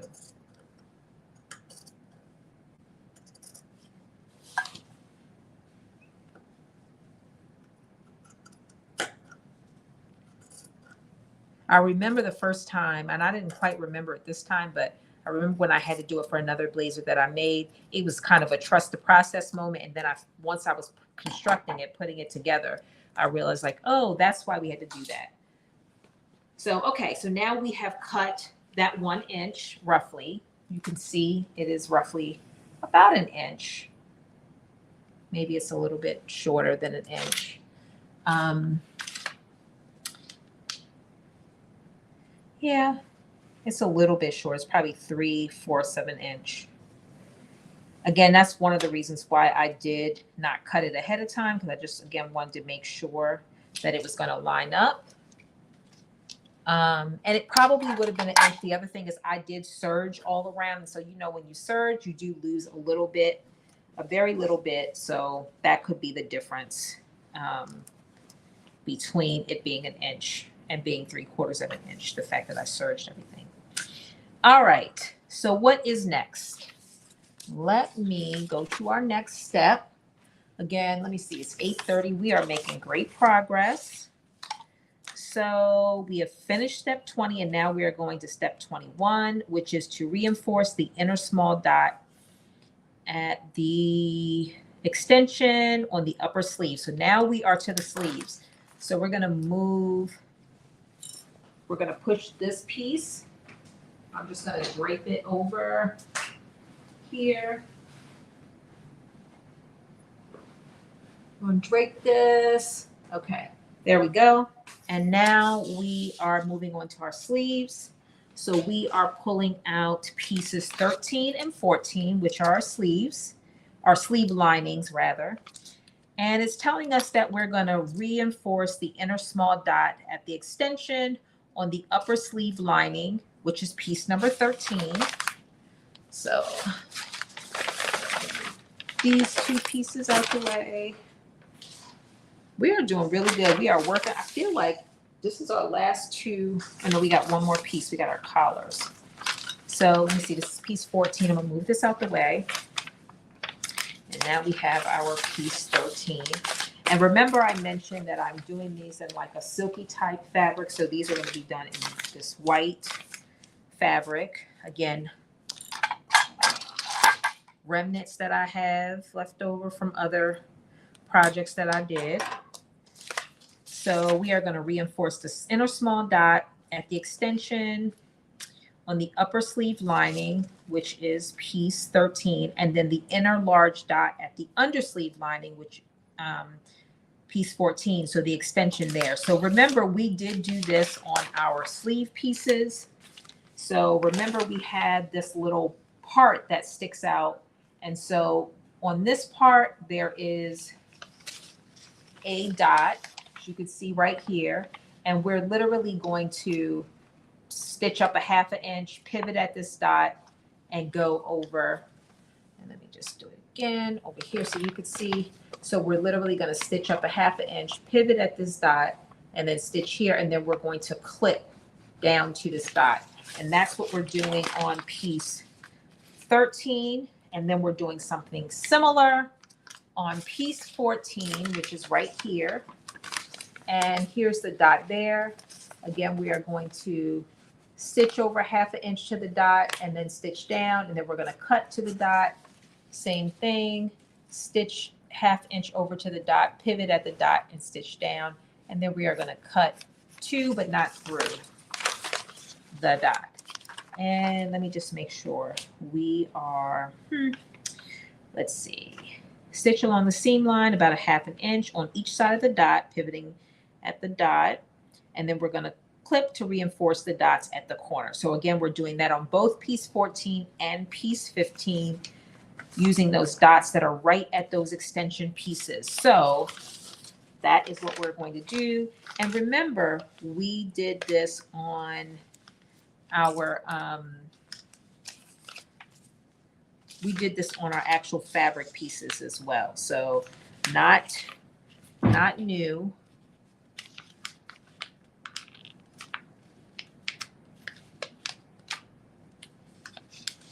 And I'm just transferring this little dot over.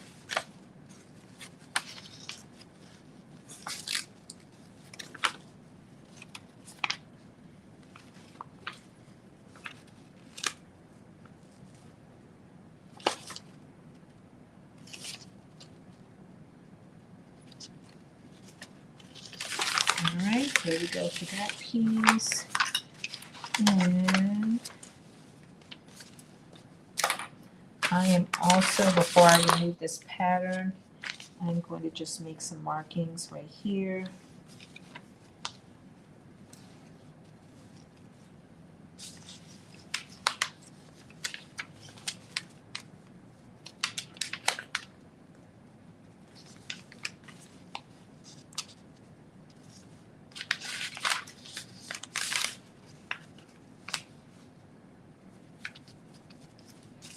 And just doing the same thing on the other side. And this is, again, just to make sure that we're able to, when we go to put these sleeves together, we don't have no problems.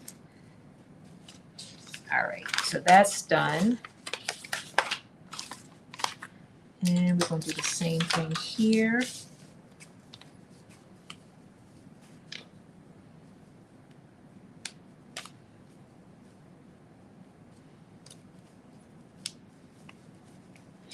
And let me see.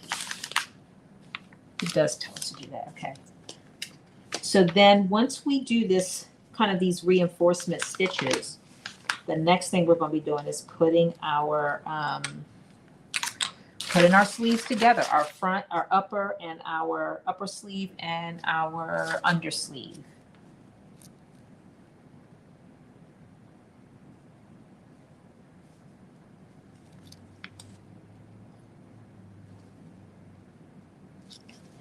All right, I feel like, and so the only other thing I am doing is making sure again that I'm transferring over the notches.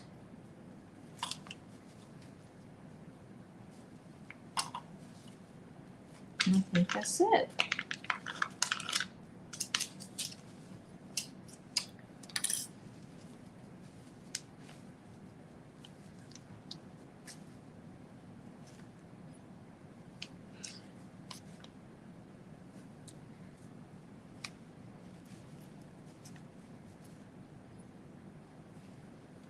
And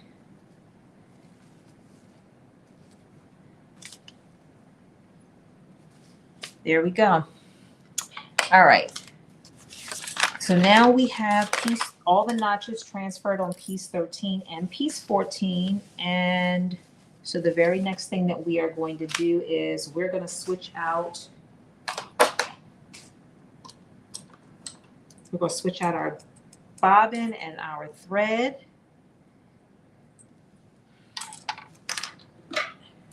We're going to go with a lighter color just for putting these sleeves together. And where's my lighter color?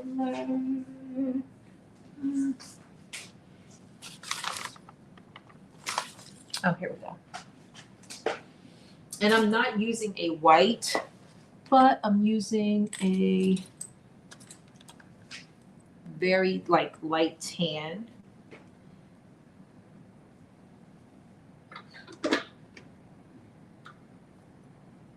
It's what I would consider to be like a complementary color to the entire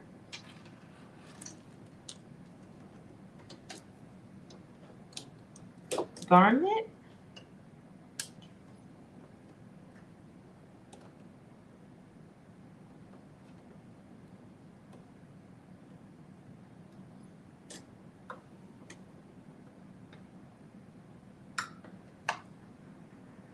Here we go. And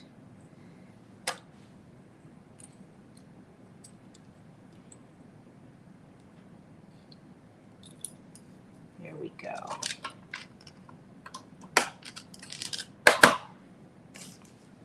And now we're going to put our reinforcement stitches in. Again, it's a 1/2 inch, pivot at the dot, and then we are going to clip to the dot.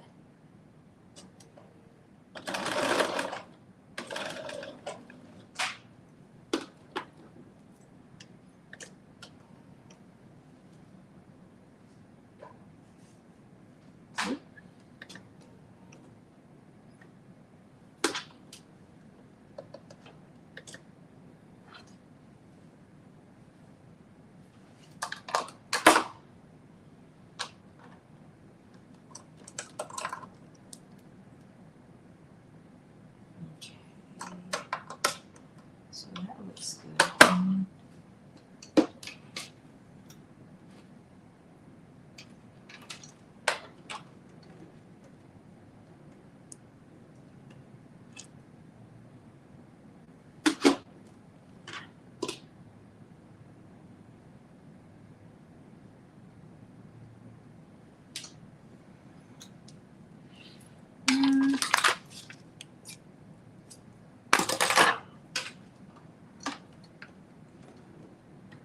All right, there we go. Sometimes you're moving so fast, you think you did it, and you didn't.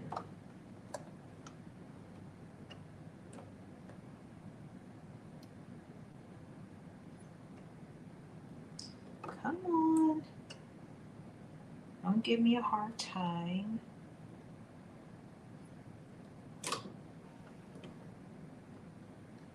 All right, let's see.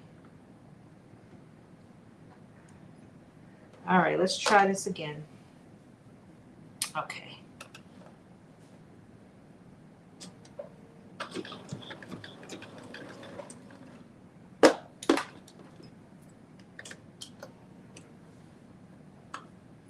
Is this okay? It's working this time.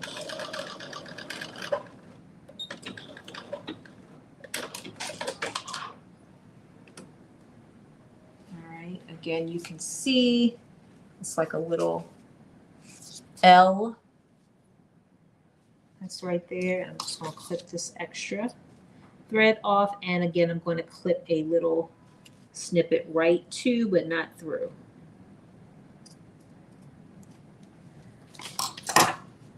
And I'm doing the same thing on this side. A 1/2 inch before. Pivot at the dot, and then 1/2 inch the other direction. And same thing, just cut to but not through. And then cut your excess threads off too. All right, so we finished the 2 reinforcement stitches on piece 13, which is the upper sleeve. And now we're gonna literally do the same thing on piece 14, which is the undersleeve. And we are doing this around the little, the dot that's right at the extension.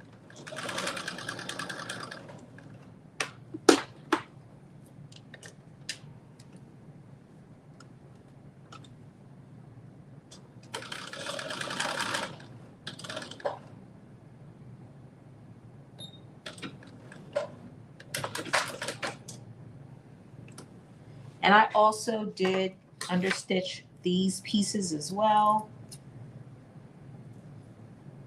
Not understitched, sorry. Serged these pieces.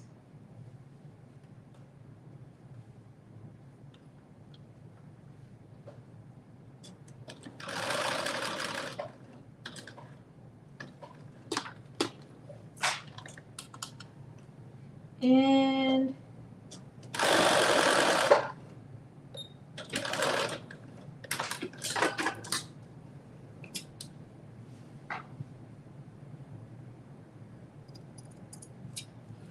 make sure I cut this. Yep. So I have done my, you can see where I've done my reinforcement, and then I clipped to but not through the dot, and that was on the undersleeve. So now that we have done our reinforcement stitches on our sleeves, both of our sleeve pieces, piece 13 and 14, then we are going to, it is telling us to pin the upper sleeve lining to the undersleeve lining at the front edge, and then we're going to stitch the seams. So now we are putting those two pieces together. Hi, Sabrina. Welcome. Hey, Tiffany. Welcome, welcome. Sabrina, you working on anything? You sewing anything this weekend? All right, so we're doing these sleeves right sides together.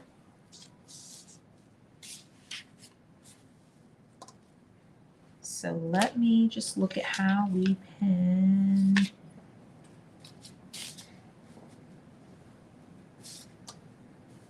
And nope, this side. Oh. Again, it's right sides together, so you want to make sure.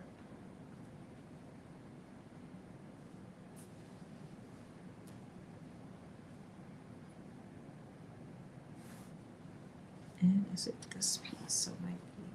I'm just looking to make sure that I am okay, here we go. Yes. Okay, so let me show you. You're going to be lining up your notches.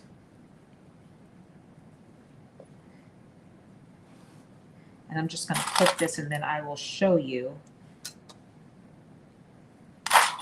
how it will all fit together.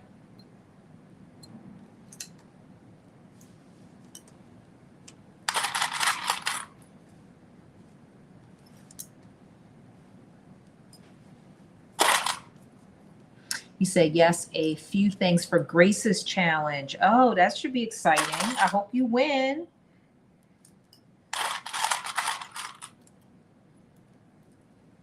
Okay.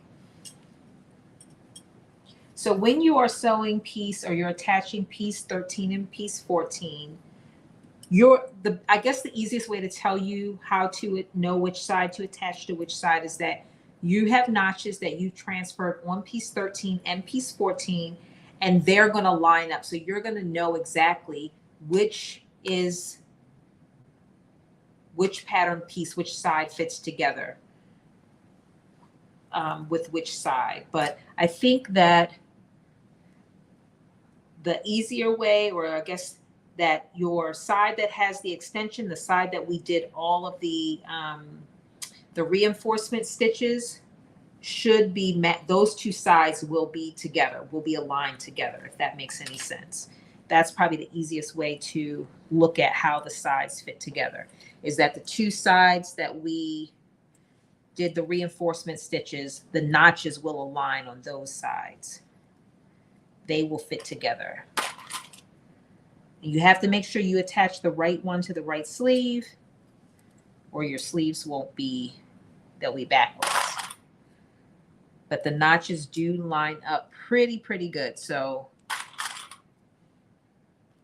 if you just rely on the notches, you will see that they align pretty good.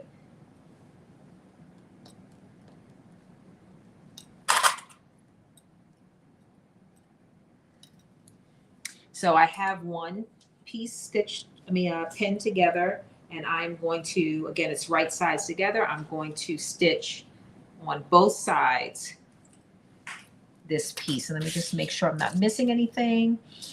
Let's see. Pin the upper sleeve lining to the undersleeve lining at the front edge and stitch the front seam.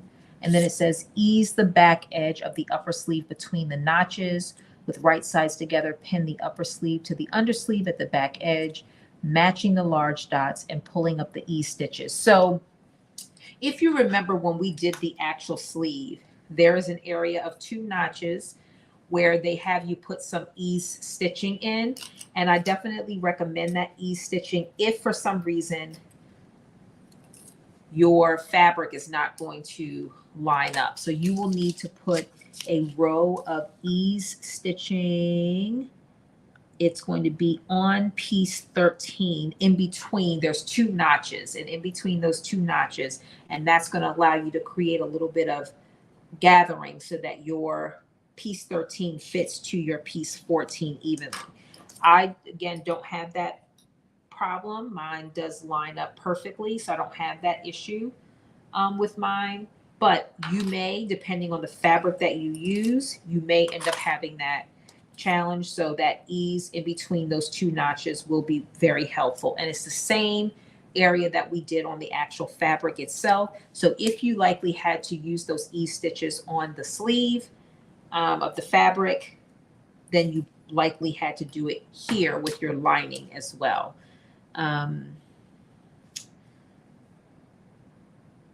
And then we are going to do our ease stitching and we're actually going to do it more. Remember the tip that we learned the last time is because the sleeve is so much bigger than the armhole that we did have to use a lot of our easing stitches. So once we stitch down these 2 sides, stitching the upper arm sleeve to the under, then we're going to put 2 rows of ease stitching around our armhole, but we're not going to go all the way around. We're just going to go past the seam. So maybe to right here.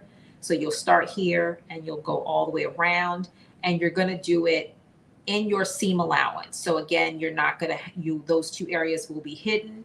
And I'll repeat this again, but you also want to make sure that you leave, a tail so that you know, so that you can use it to pull. So let's first thing first, we are going to put in our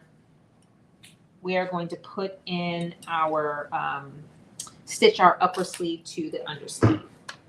Again, 5/8 of an inch seam allowance is what we are using here. And we're almost to the part where we said that we would be wrapping up, which is finishing constructing our lining pieces, because we're working on the sleeves now.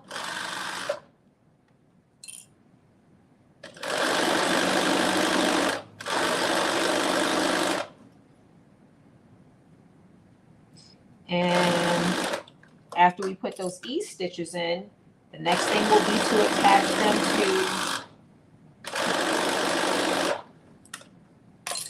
our lining.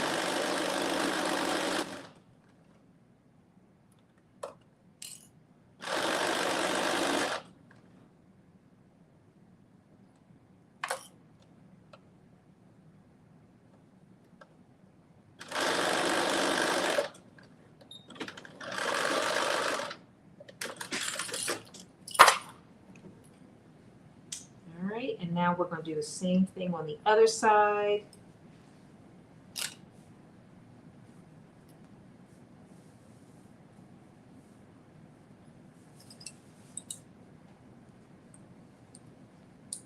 Again, 5/8 of an inch seam allowance is what we are doing.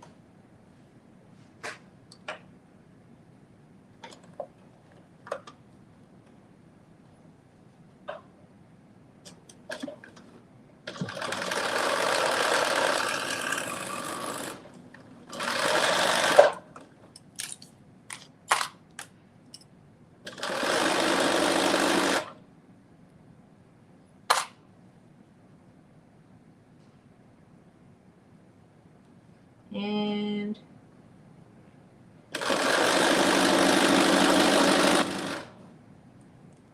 When we get to the bottom, to that extension portion, remember that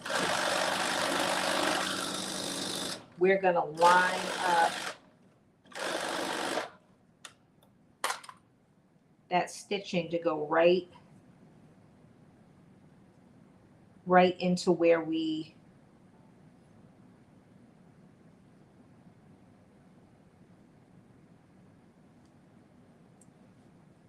created that reinforcement stitch. It should line up with that.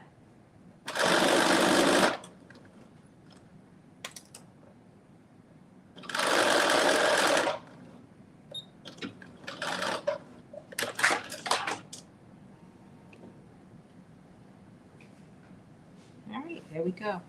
You can see it pretty much lines up. And then I'm going to do the same thing on the other sleeve. Again, right sides together. Lining up those notches.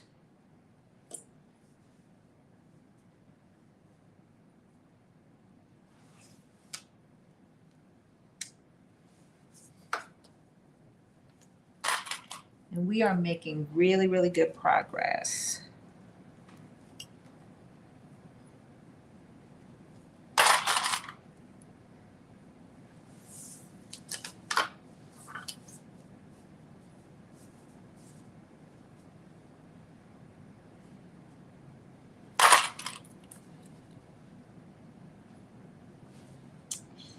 Hello, hello, hello. Welcome to those that are on TikTok, Facebook, and YouTube. I appreciate you all for joining. We are wrapping up, or soon to be wrapping up, our part 3 of this blazer. And our goal for today was, we've constructed the outside of the blazer, which is here, and then what you're looking at is the back and front of the lining. And so we are now working on the sleeves. And so our goal for this session was to get the lining completed. So literally the 4th session, which will be next week, we are literally going to be adding the lining to the blazer, which I'm very excited about. All right, here we go. We are now doing the other sleeve. Same thing, 5/8 of an inch seam allowance. Lining up your raw edges.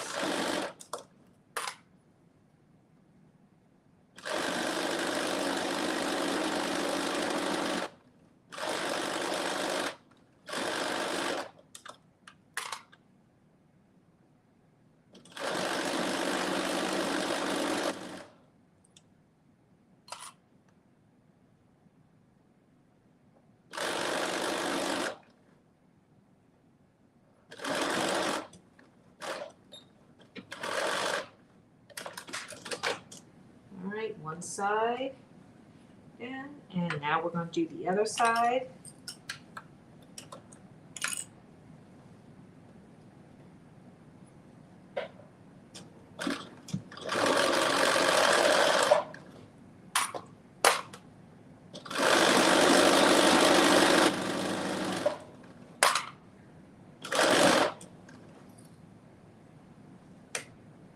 And again, making sure that those raw edges are even so your sleeves don't end up too big.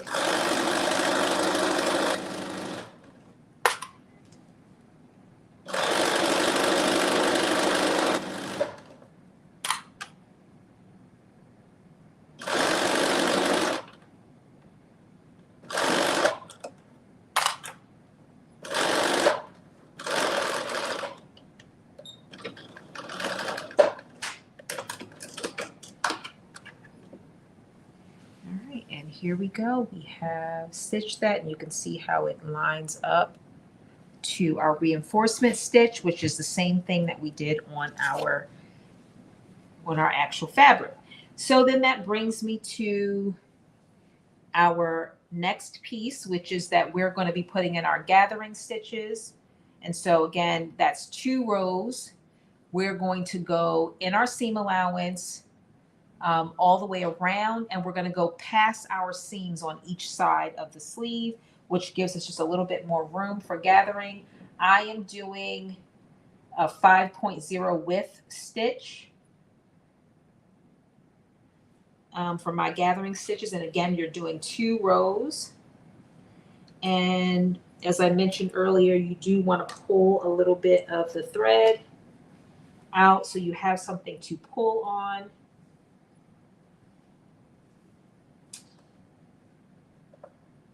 And you stay in your seam allowance as you make these gathering stitches.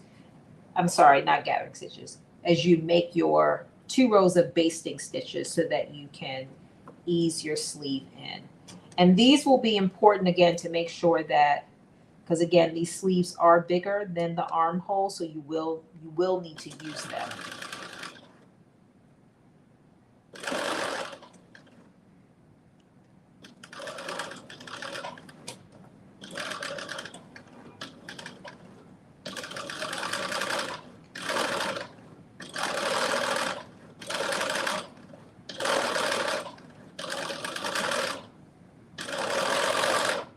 And I also like to open up my seam allowance when I'm doing it, where the upper and the undersleeve fit together.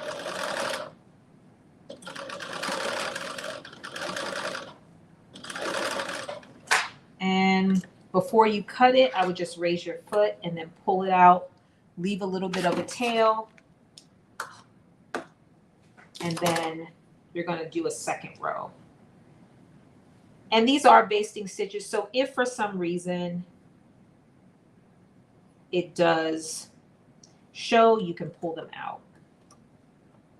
So you don't have to be totally worried if you make them, if they cross over your seam allowance. It's not the end of the world.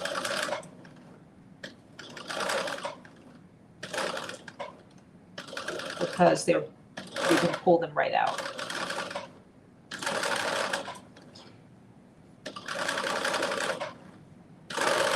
Another reason that I am using a lighter color so I can easily see them.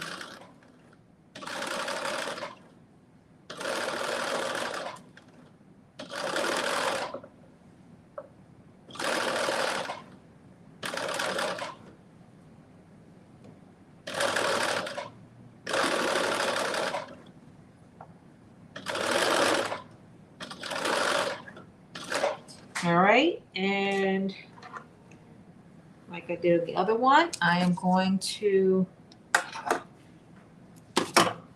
hello, thank you. Happy Mother's Day to you as well. Thank you for joining.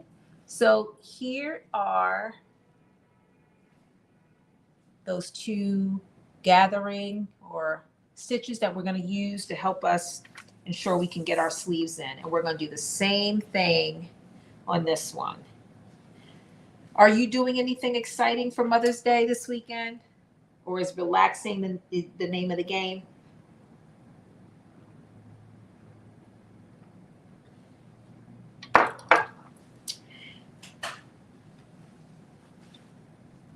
All right, here we go. We're down to the last set of gathering stitches that we are going to put in.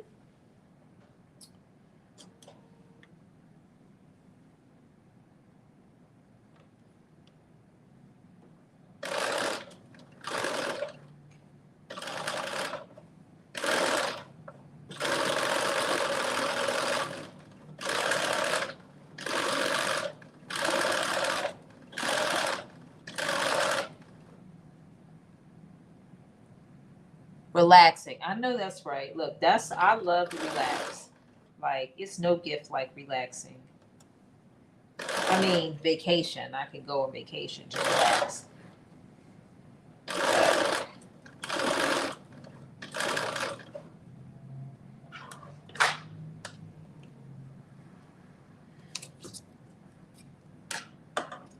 All right, 1 row in, and we're going to do 1 more row.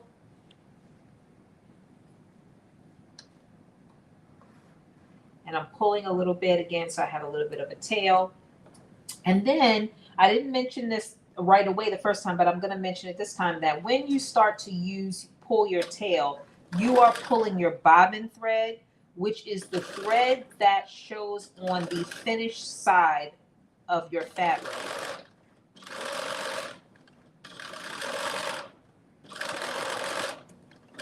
And this is, one of the things that Auntie Carol had recommended on her last, when she came on the last live, is that this is where it's helpful to sometimes use a different color bobbin, so you can know which one to pull. And I didn't do that this time.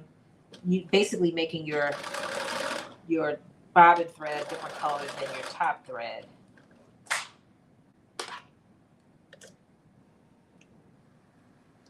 All right, so we got both of our rows in, and now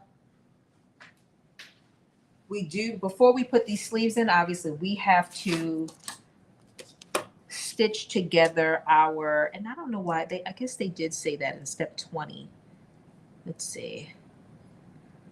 Stitch the side, front, and back lining sections. Okay, so this is and I missed this on the first one too. So before we put the sleeves in, we do need to stitch the front and the back shoulders together. So we are basically going to be matching up our shoulder seams on. So we're pulling back out our front and back pieces where we stitched them together on the side. And now we're going to stitch together our shoulder seams so that we can then put in our sleeves. So I'm just going to clip these together, and then I'm going to stitch 5/8 of an inch seam allowance across the top of each shoulder.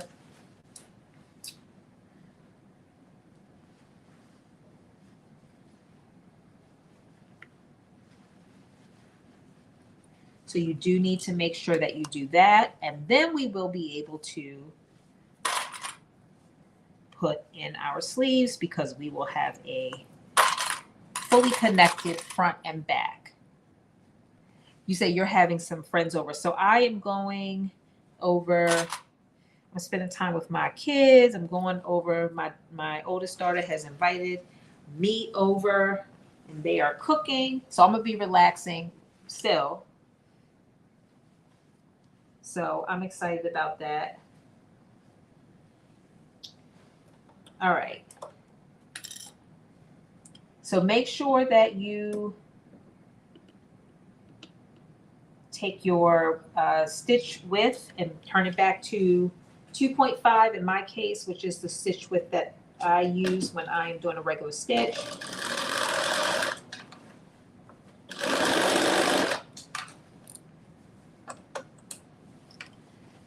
And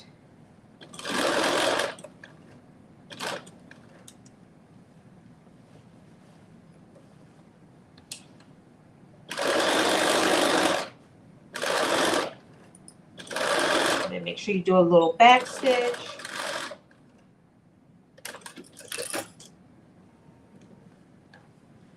All right, same thing on the other side.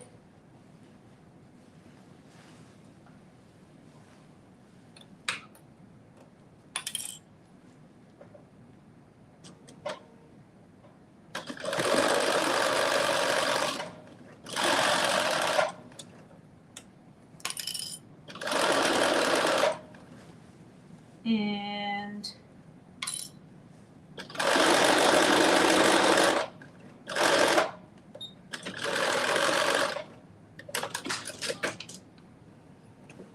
here we go.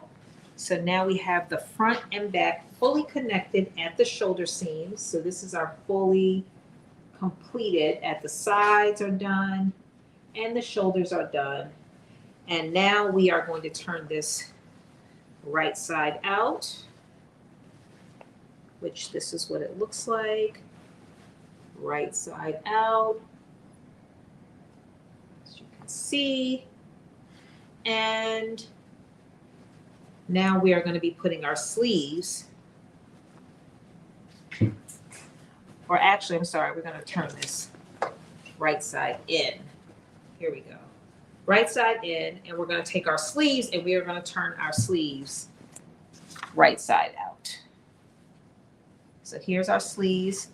We're turning them to the silky side out because we are going to be putting them into our armholes. Now, you want to make sure that you are putting the right sleeve with the right arm. So you want to make sure that you have, let me see, where's my two? Okay, here we go. Here is my two. So this is the other one. So you should have two notches will go to the back, one notch will go to the front. And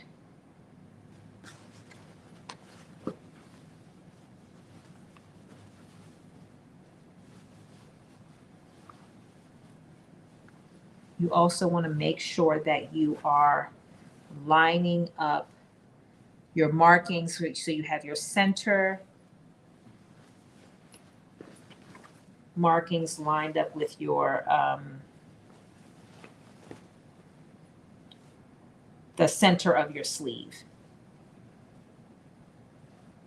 So I'm just going to look at that. Okay, here we go. So this is my center and this is my center. So I like to line up those centers first.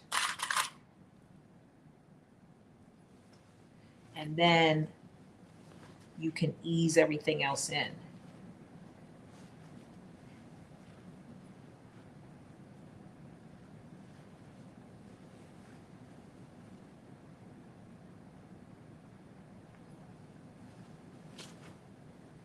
So I'm going to clip this. And actually, you know what? Instead of using clips, I'm actually going to use pins because I feel like it'll be easier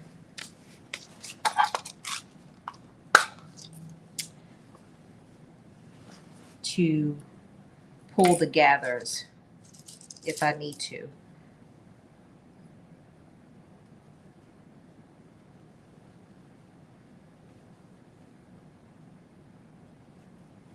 So line up those raw edges.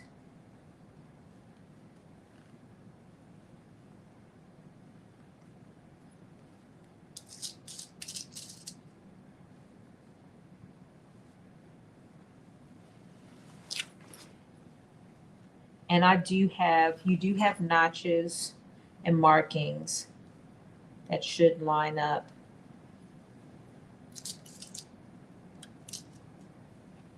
I use those as my starting point, and then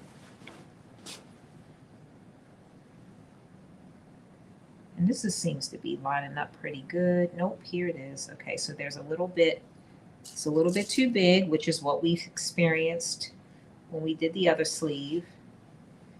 So I am going to start pulling my strings, and I'm going to, again, I'm pulling it on the side, my finished garment side.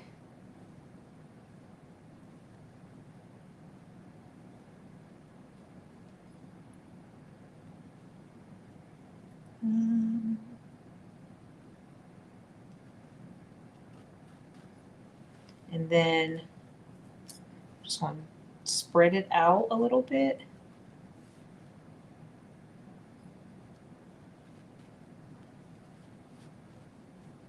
Just to make it evenly. And then I'm also going to pull a little bit from the other side as well.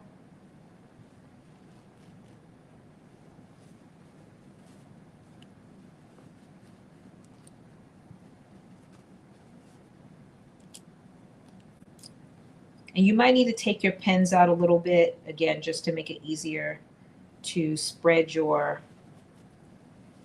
gathers around so they're evenly spread.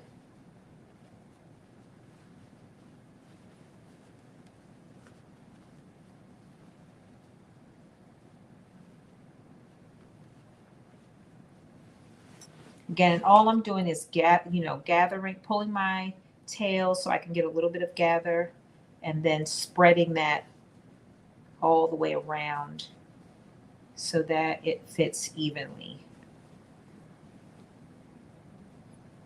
So that all of a sudden now it will fit into the armhole. And all of that, like gathering, it will all be hidden because you're doing all of that in your seam allowance. And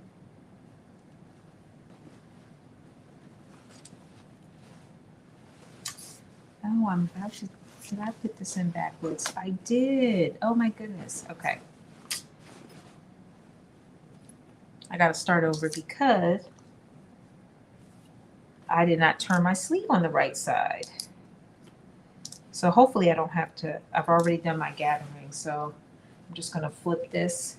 Again, you need to make sure, don't do what I did, which is make sure that you turn your sleeve. So your jacket is wrong side facing out, your sleeve is right side facing out.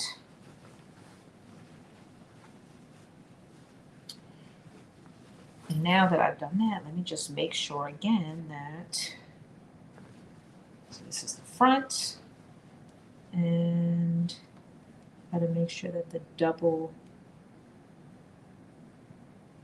markings are going towards the back.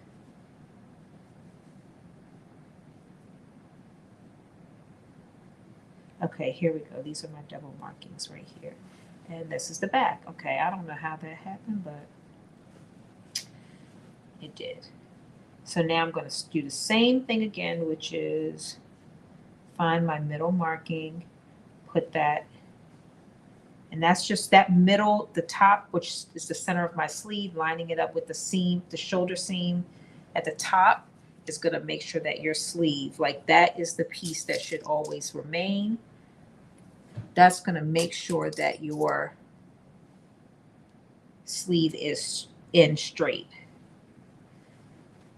And hopefully I don't have too much adjustment because like I said, I did the little bit of gathering already to make sure that the sleeve is aligned. And it feels like it's fitting. And now I'm going to do the same thing on this side.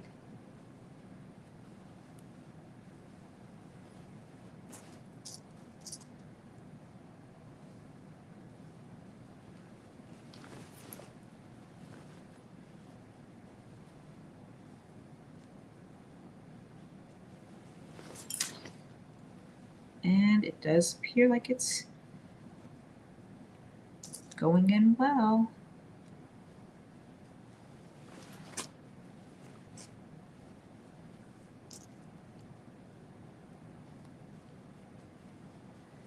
And there we go.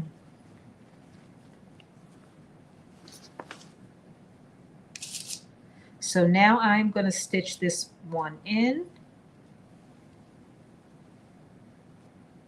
And then I'm going to show it to you and we'll do the other one off camera. So by the time we come back for part 4, we will literally be just attaching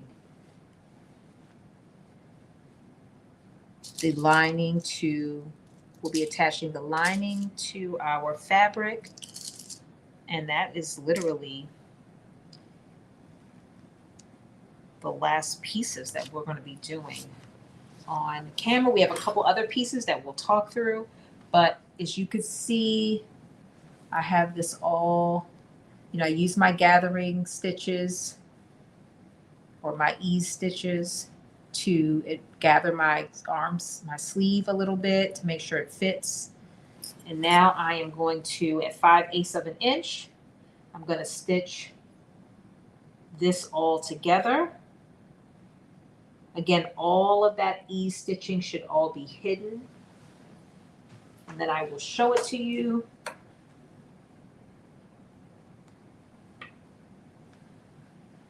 Again, make sure that everything is laying flat.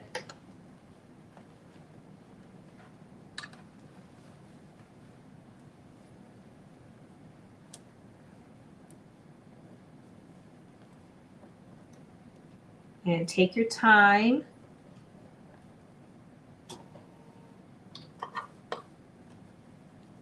And okay, here we go.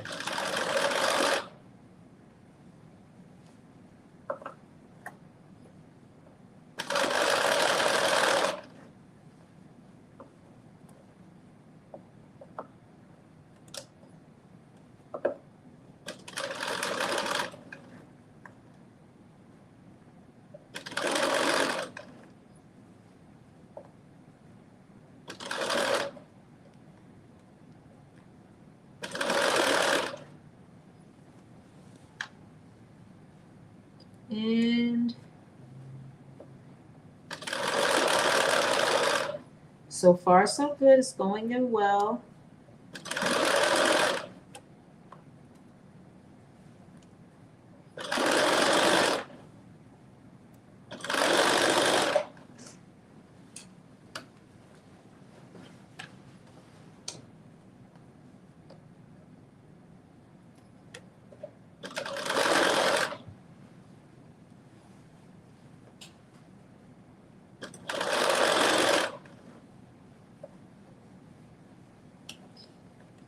We are doing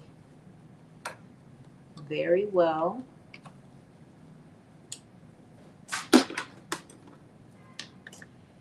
I'm also making sure that my seam allowances are open because I feel like that helps you have less bulk.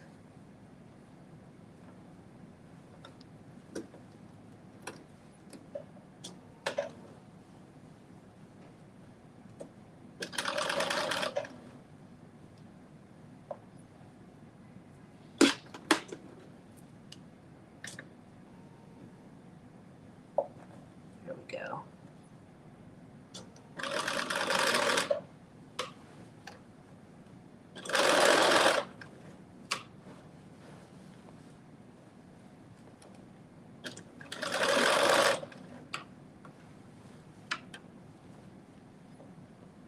Again, taking your time because this is one of those parts that you know, even though it's going to be on the inside, you just want it to be nice and clean and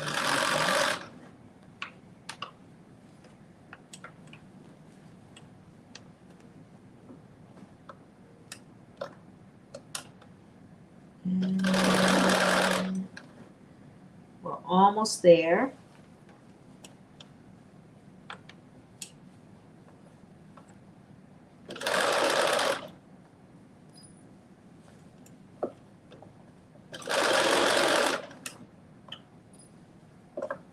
Almost done. Last little section.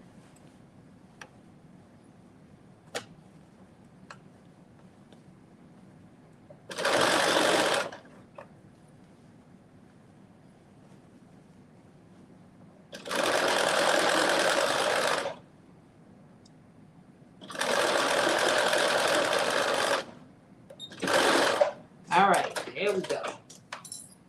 Now, fingers crossed, we don't have no problems. And it's fitting. So it looks pretty good. I have to inspect the whole way around, but from what I can see, it is looking like it is on there pretty good. So I'm gonna clip, like I see some extra fabric hanging out. I'm gonna clip that off. And then I am literally going to do the same thing. This looks pretty good. I'm very happy with the way this is looking. So I'm going to do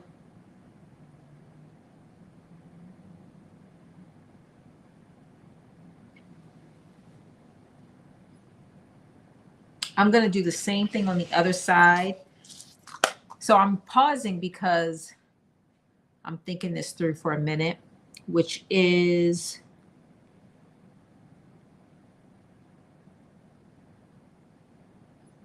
whether or not, okay, it says do it in the same manner. So one of the things I was thinking about is whether the sleeve would go in with the wrong side facing out, but that's not the case. It says set the sleeve the lining, sleeve lining in the same manner as we set the sleeve, which that is what we did. So what we're going to do right now, what I'm going to have everybody do is I'm going to put the other sleeve in off camera. And when we meet again, we are going to pick up on, we've done step 21, we've done step 22. We are going to pick up on step number 23, which is we're going to be putting our collar on, our under collar. Is this our under collar? Upper collar, sorry. We're going to be putting our upper collar on, which is the last step of constructing the lining, is to put our upper collar on. So when we meet again, we're going to be putting our upper collar on, and then we will be putting together our lower and, we'll be putting our lining with our actual blazer. In my case, I'm hoping for it to be a dress. So we're going to wrap it up, and we will be back for part 4 next Friday, 7 o'clock.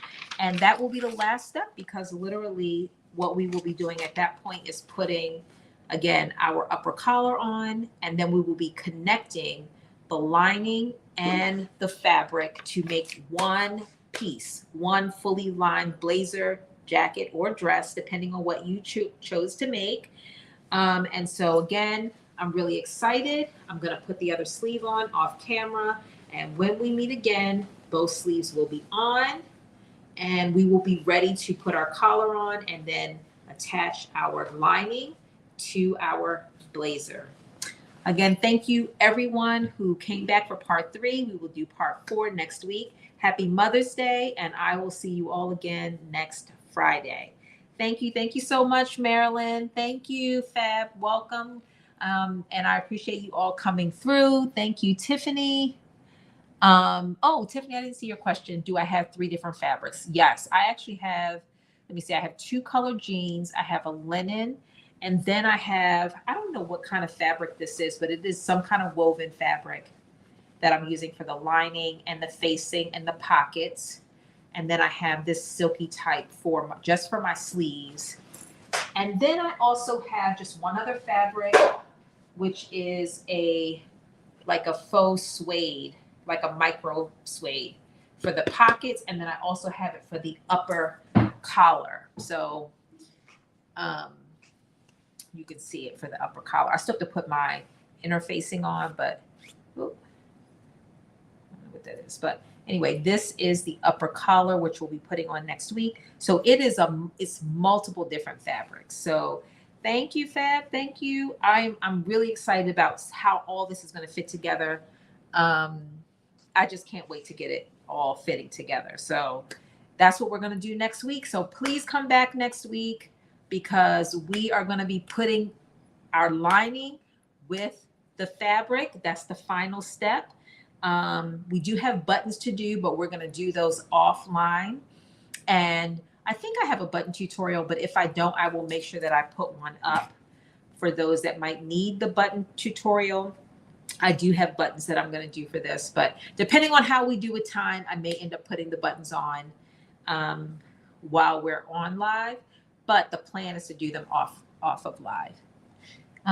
Can't wait to see the finished product. You and me both. I'm like, really, I haven't been excited about putting something together in a while. I'm just really excited and really happy with how these sleeves are coming out. Those little gathering stitches are definitely working. This looks so, as I'm inspecting it, it looks really good.